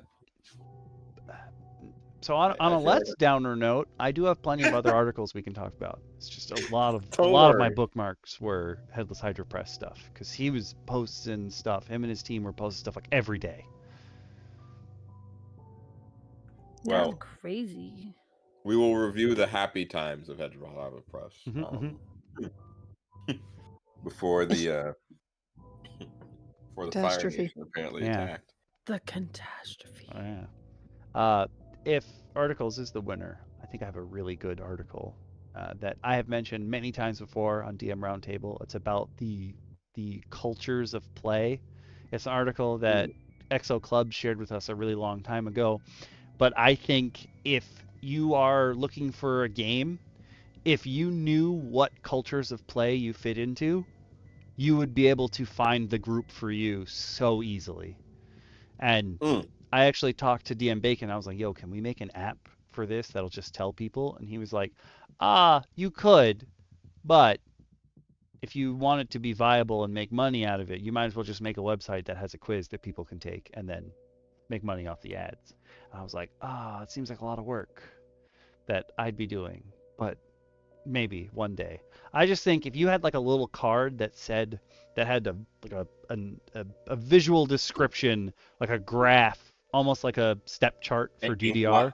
For D&D. Yeah, like if you just had that little card and you showed it to people to see where you fell in years, you'd be like, oh, this is the game I want to be in on. These guys play just like me. Mm-hmm. So I would like to, at some point, make that little quiz and then pair it with the wonderful chart that we have spoken of many times, but DM Lacara actually made art for already. If you paired that chart with a where am I on the scale of murder hobo to adoption agency, you would know exactly who to play with every time. I think a Chemadeer would definitely be yeah. Specifically if you make them like a gnome or a halfling. I really had them in mind when I created. I really want to see that now. I want to see a team of halfling barbarians. That's what I want. Okay. Ooh. I want to see. Talk about cutting them off at the kneecaps. Oh, period. Wing. My roommate at one point tried to play a child barbarian, just like a little boy with like mad ADHD rage. I immediately thought, first thought was, is your roommate the same as Grimjack? Just wants to kill a child? Grimjack's his what he would love to play is, so like taking the idea from Warframe where like you're a kid that was experimented on and now you can psionically pilot a suit of armor essentially, except he wanted it to be, I'm that kid, I pilot the armor while being right next to it. And we were like, do you know how much health a commoner has? 4 at maximum. You just want to kill a child. There's no way anyone is going to send this child onto the battlefield with his suit of armor because someone's going to kill that child. Well, yeah, duh, of course. He has to send a small child. Well, not even with the commoner background. It's just the commoner. The commoner. It's just a commoner, not the background. Just a commoner. Just a commoner.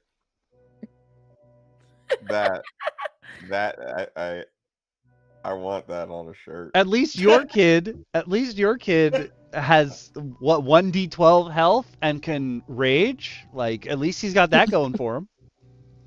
Yeah, and he rolled very well for his stats and purposefully went down like 5 points in intelligence and wisdom.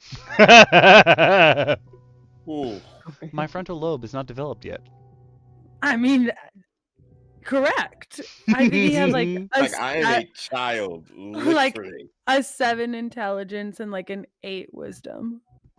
Wow, he really said, I am a child in this game. I said, good for you for like committing. Yeah. Oh, I don't. I don't mind my characters having flaws, but I don't know. Some people, me and Shin have had this conversation a couple times. When people actively go into the game like, I want the worst stats possible. Like, No. that's cool for Why would you. someone want that? But your team will hate you. You're going to suck at everything. Yeah, because that's the thing about it. You want that for you. But where is the team aspect in that character? Mm-hmm. Yeah, you got to be good at something. Like, how does your character... Because I think that's the big thing in creating a character for a D&D campaign. It can be as much of a solo artist as you want it to be, but if it's in a party, it needs a reason. Yeah. The reason could be selfish as hell, but you need a reason. 100%, 100%. Like, I'm just there. That's not... Okay, you're just there because you want money, you like adventure, you kind of like these guys, they've grown on you. You know, someone killed your father. The child barbarian is there in the party just because one of the other characters got caught on babysitting duty. You're on the eternal search for uppies. I don't know. What is your purpose? I just imagine the child is like sitting on someone else's shoulders, and like they get ambushed or whatever, and the people are like, I'm gonna kill that guy, and the kids that's sitting on the shoulders just howls in rage and starts furiously punching this guy. He's like, what? Stop, please! What's happening? It's giving like Jack and Incredibles. Yes, 100%. Yep. I'm okay with that as a character. 100%. But I'm also completely okay with it being a fully grown man-sized child. Like the body of a man, the actual face of a baby. No, what the hell? No, there's way too many of those in real life. Not fantasy enough for me. Damn. Shots fired. Has brought us back to the real world. Period. Damn. The Lacara has brought us back to the real world with the truth. Damn. But a barbarian, baby barbarian, that's that's frightening. And I think I would allow that because at least there's still a barbarian. Right. I think an iconic duo would be like barbarian younger brother and warlock older sister. Ooh. Oh god. Like your emo older sister where she's like, get out of my room. And then he's like, I just want to play. And then he like smashes the door down. Oh like that sounds like something that should be like a sitcom. You took that and made it happy, and my brain was like, oh, they've been through so much trauma. That's just how they both processed it. She looked for a higher or lower power, and he just got angry. Wait, but if you want to make it, if you could expand it, you make the mom either a paladin because she's always bringing people, like protecting the family, but you have to make the dad super chipper because he's a bard, and he's always trying to get the kids to sing because he's that TV dad. Oh my god! Yes. He's like, guys, look at the beautiful day, and they're like, shut the hell up, dad. I and then that. That's the He's happy just version. like in denial about whatever happened. I'm thinking that's the happy version. The sad version is the dad left them when they were young, but they have a series of weapons. Each of them has at least one that have that sight rune on them. So if they're all holding them at the same time, they know the exact location. They're like, that motherfucker's with his other family today. I'm just imagining the mom is now a cleric, but she's a former fighter or like a former monk. And she just gets sick and tired of her husband's shit. She just like pulls down the gloves. She just starts beating everybody. Period. She's like, I thought I told you to take the track. Bam! Oh, mom, you stunning strike dad again. Yes, the Jerry Springer of D&D. Yes. Jerry. Sounds amazing. Sitcom D&D family, monk mom, bard dad, warlock teen daughter, barbarian son. Oh my god. They have a baby. It writes itself. Sorcerer. Hire because we got some magic in the family. Amazing. This is the beauty. The DM Roundtable idea. Damn it. Yeah, this is copyright Dungeon Mommy. Okay, don't come after my idea. I'm making this right now. Speaking of that, if you are an actor and want to send in your headshot at Dungeon Mommy creates a show.com.org.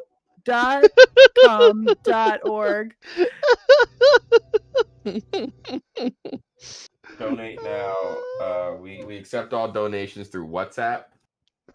Yeah, and Only Cash WhatsApp. App. Cash App and WhatsApp. Yeah. Links below. No. If you be looking like a tiefling, hit me up. If you be looking like a tiefling, I'm crying. Listen, this is the beauty of DM Roundtable. It's not there's too many cooks in the kitchen. It only gets better the more cooks we put in the kitchen. The flavor just deepens. Yeah. we really have we have the most like ridiculous kitchen that you'd only find on like MTV Cribs, but it's because we can all use the burners at the same time. We're not bad at this. But I can't cook. You're cooking right now. You're stepping right now. I'm just in the kitchen. I'm like, hey, what song do you guys want to hear? Woo! Listen, if you play the music, everyone's dancing, and then we're all cooking in the kitchen. This is how rom-coms happen. So then we all fall in love, and we all have a wonderful DM family. Nope. DM Lacara's like, nah, I'm good. Oh, Fist, you can absolutely be our wacky neighbor.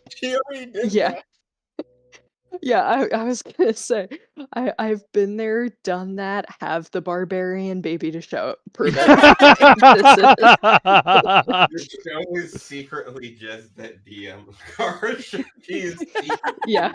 She's a monk astrologian just sitting Yep. Yeah, you guys are pitching this. I'm like looking around my house like, where are the cameras? So, like, does your baby have an agent or? No. Like, we've made the show, so now we'll start recording. If you're unlucky, the baby finds you. Okay, so this is 100% related. Our boss at our old company, me and Shin, he has I think he has 13 kids now. Some 14. Oh my god. Some stupid number, but there was a couple and weeks. None of them, but I want to point out that they are from the age ranges, I think, of 18 to 3. Yeah, they're all pretty close together. One after the other. Is it all the same woman? Yes. God bless her. And she's got epilepsy. I think. Oh my god. You can't have that many kids out your cooch and be fine. It's true. It's true. But for a while, epilepsy. The epilepsy only comes in because our company tried to kill his wife. They were like, hey, we need you to start designing as many flashing light combos as possible. Yeah, no, it's true. And he was like, I hate you. I hate everyone here. I hate everyone. But the reason I brought up his bajillion kids is because there was like a 2-week span one time where we all have a chat once a day, and he was taking the chat from the inside of his closet with the lights off. And it was a video chat. And after like the 3rd day, we started up the chat. We just see like his screen illuminating his beard in his closet. And I go, wait a minute. Are you hiding from your children? And he goes, do not tell them I'm in the closet right now.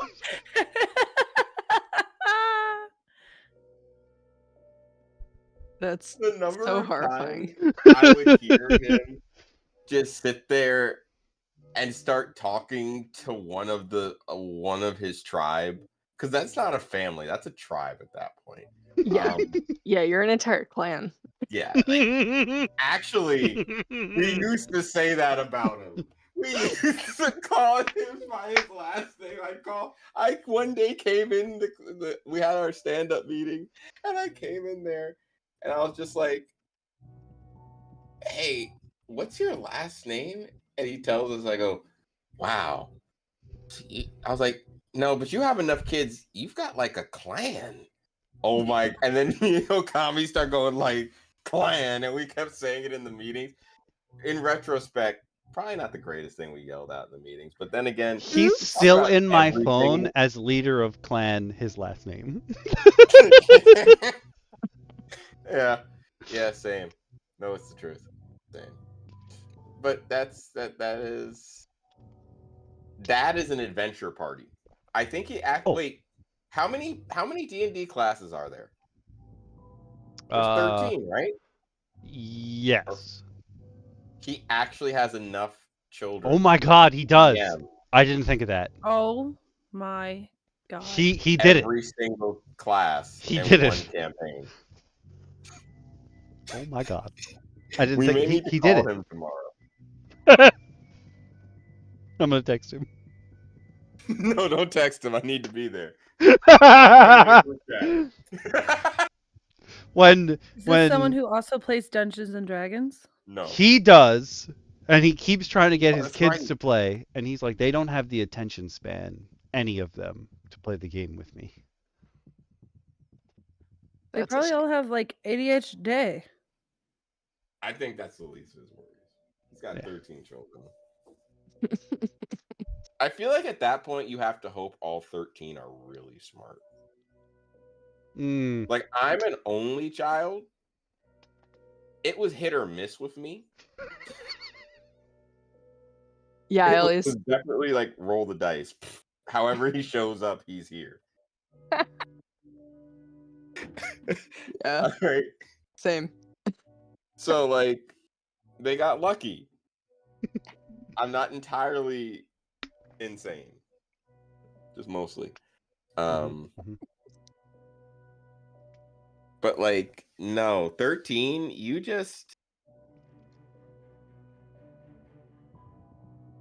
When do you stop? When do you look in the face of your wife and say, this is enough? I think of this all the time. When do they sleep? They can't sleep. They've got 13 children to raise. No time to sleep. Okay, we also need to tell y'all that in addition to the 13 children, oh my god, pretty much every child has a different pet, and they're not like dogs. And not just one pet, like 1 or 2 to 3 pets. Some of them have turtle. They have at least one turtle. They have some kind of other reptile. I don't know what it is. They have 2 of the kids have dogs. They definitely have a snake as well. Oh my god. They have a cat. They have a cat. I think one of the kids is a guinea pig.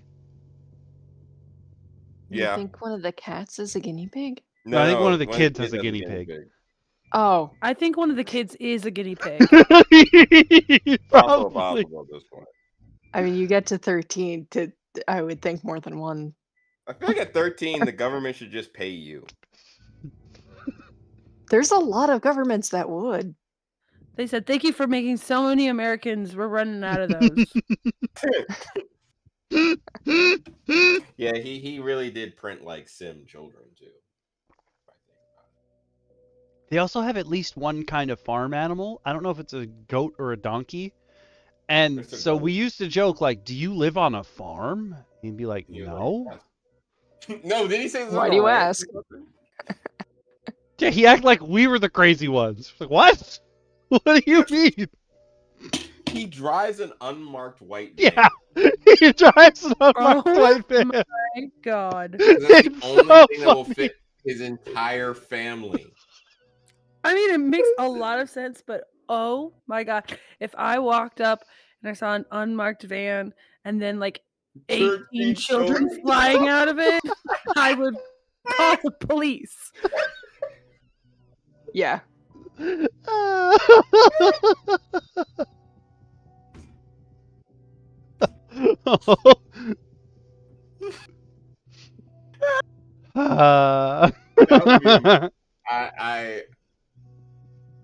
I probably would to work the fields.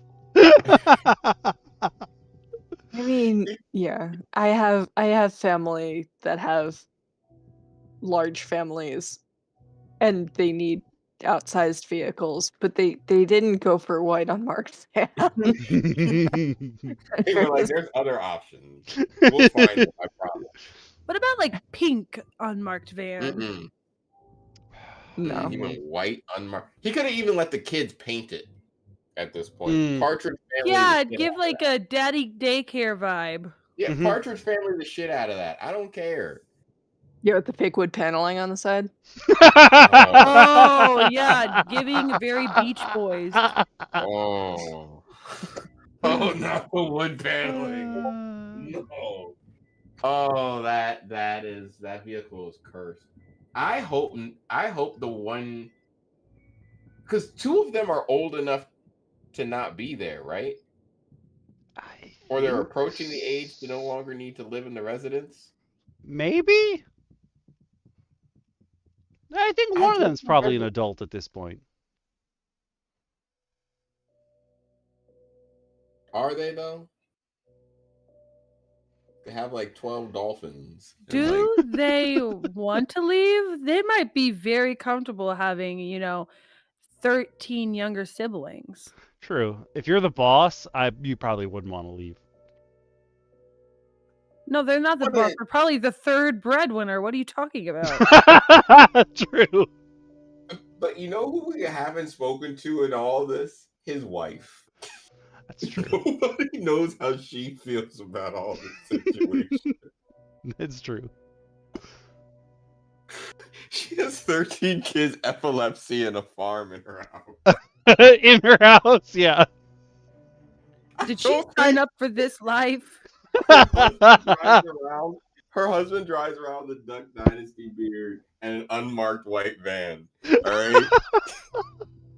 Yes. Oh, we forgot to. I hate you. He also has a super long, unkempt beard. Yeah. Like, why does he have time to shave? He has 13 kids and a farm. And an unmarked white. So the need to call the police. You thought it was high before, Dungeon Mommy. Wait till you see him and realize, no, you should have had. You have to become the police. You're gonna start pulling those children out the car yourself.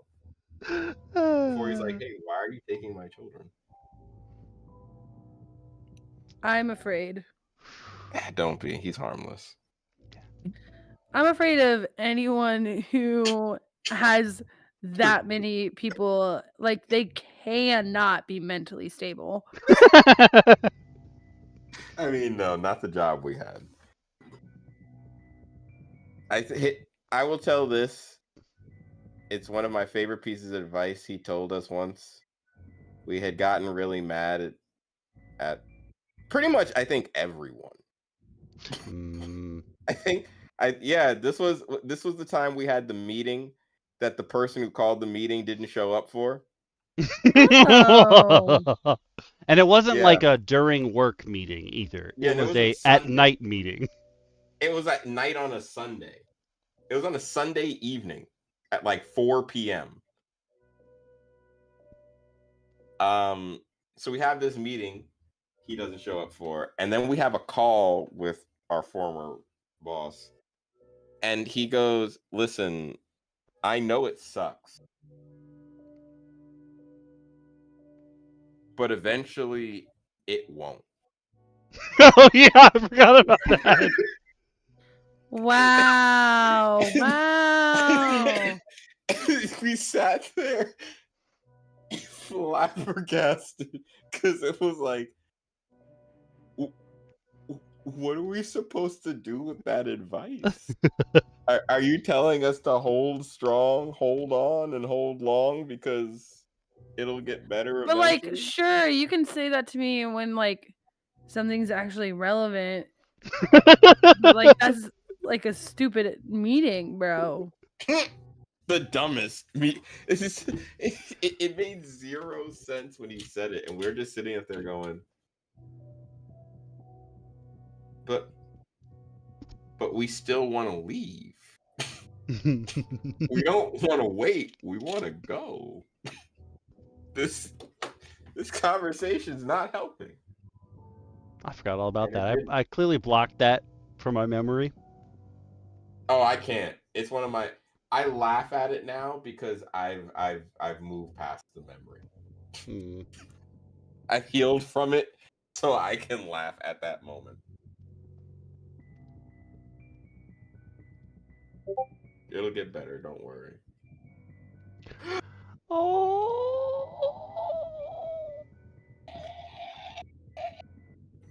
You okay over there, bro? Slap they're a small noise gating. DM Lacara made a picture.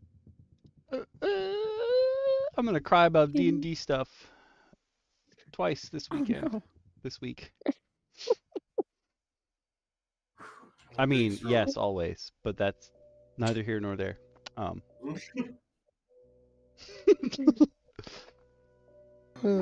don't want to spoil DM Bacon's story, but he did ask me to run a one shot for an event, and I kept my composure, and then I came home and cried about Oh.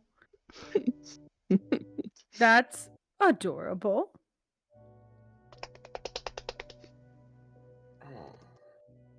But yeah, put in your votes. Again, if you missed the poll on Twitch, or you're watching this as a VOD, you have 24 hours, roughly, from when the stream ends to put in your vote before it goes through. Because sometimes I forget to put the poll up in the DM Roundtable chat. Not your fault. Whoa. But that will determine what our stream is next week. We will be here. We will be here for at least 4.5 more years. We have at least 4.5 more years of content. And that's just bookmarks. I got plenty of files. And that's if WotC doesn't do something else stupid in the meantime. True. I think there's something that WotC's done stupid that we just haven't found yet. I don't think have we looked at the stupid at the Artificer yet? No, we haven't got. It's supposed to come out in Unearthed Arcana soon. Maybe it comes out by the time of next episode. It could be one of our articles.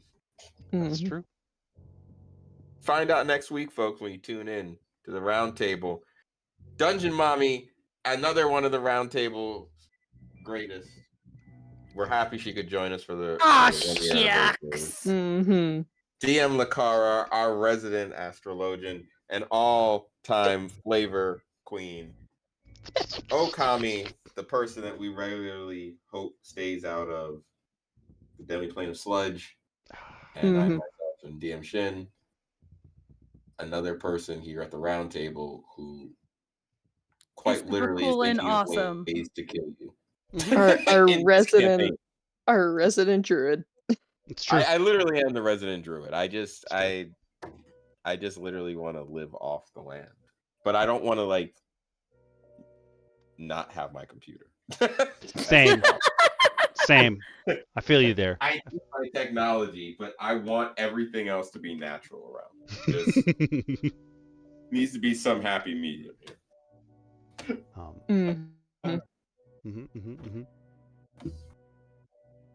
Yeah, so if you don't put it in on Twitch and you happen to be watching the VOD tomorrow, you can come to the Discord. You can come to the Discord anyway.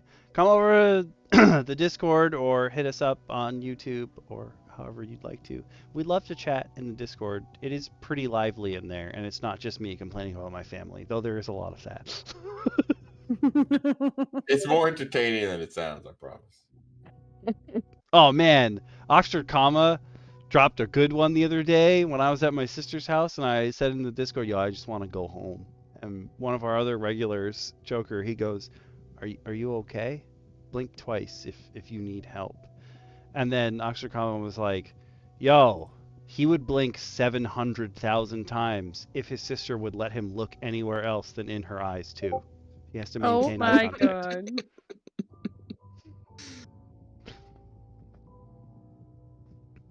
That's great. You find out more when you watch the Unfairy Tales. Oh, that's true. And other things Kami creates. I will be live tomorrow night at 8 playing more Horizon Forbidden West, so come and join me for Oops All Lesbians. It'll be our third trek into Lesbiantopia. Everybody's a lesbian in that game. Hold on. Wait a second. Oh, wait a second. Don't listen to anyone who's like, well, I mean, there's clearly a guy that likes her. That does not mean that she's not a lesbian. That also doesn't mean he's not a lesbian. Also true. He's absolutely a lesbian. Everyone's a lesbian. If you're a man and you like a woman who likes women, you're a lesbian. I wonder if part of the problem with the post-apocalypse is that there's no more U-Hauls. And that's why none of the lesbians are happy. Oh no! What is a girl to do? I hate it. Alright, guys, I'll see you next week. Yeah, see you next week, everyone, on that note. Unless you come tomorrow night, you can come hang out with me and play Horizon Forbidden West.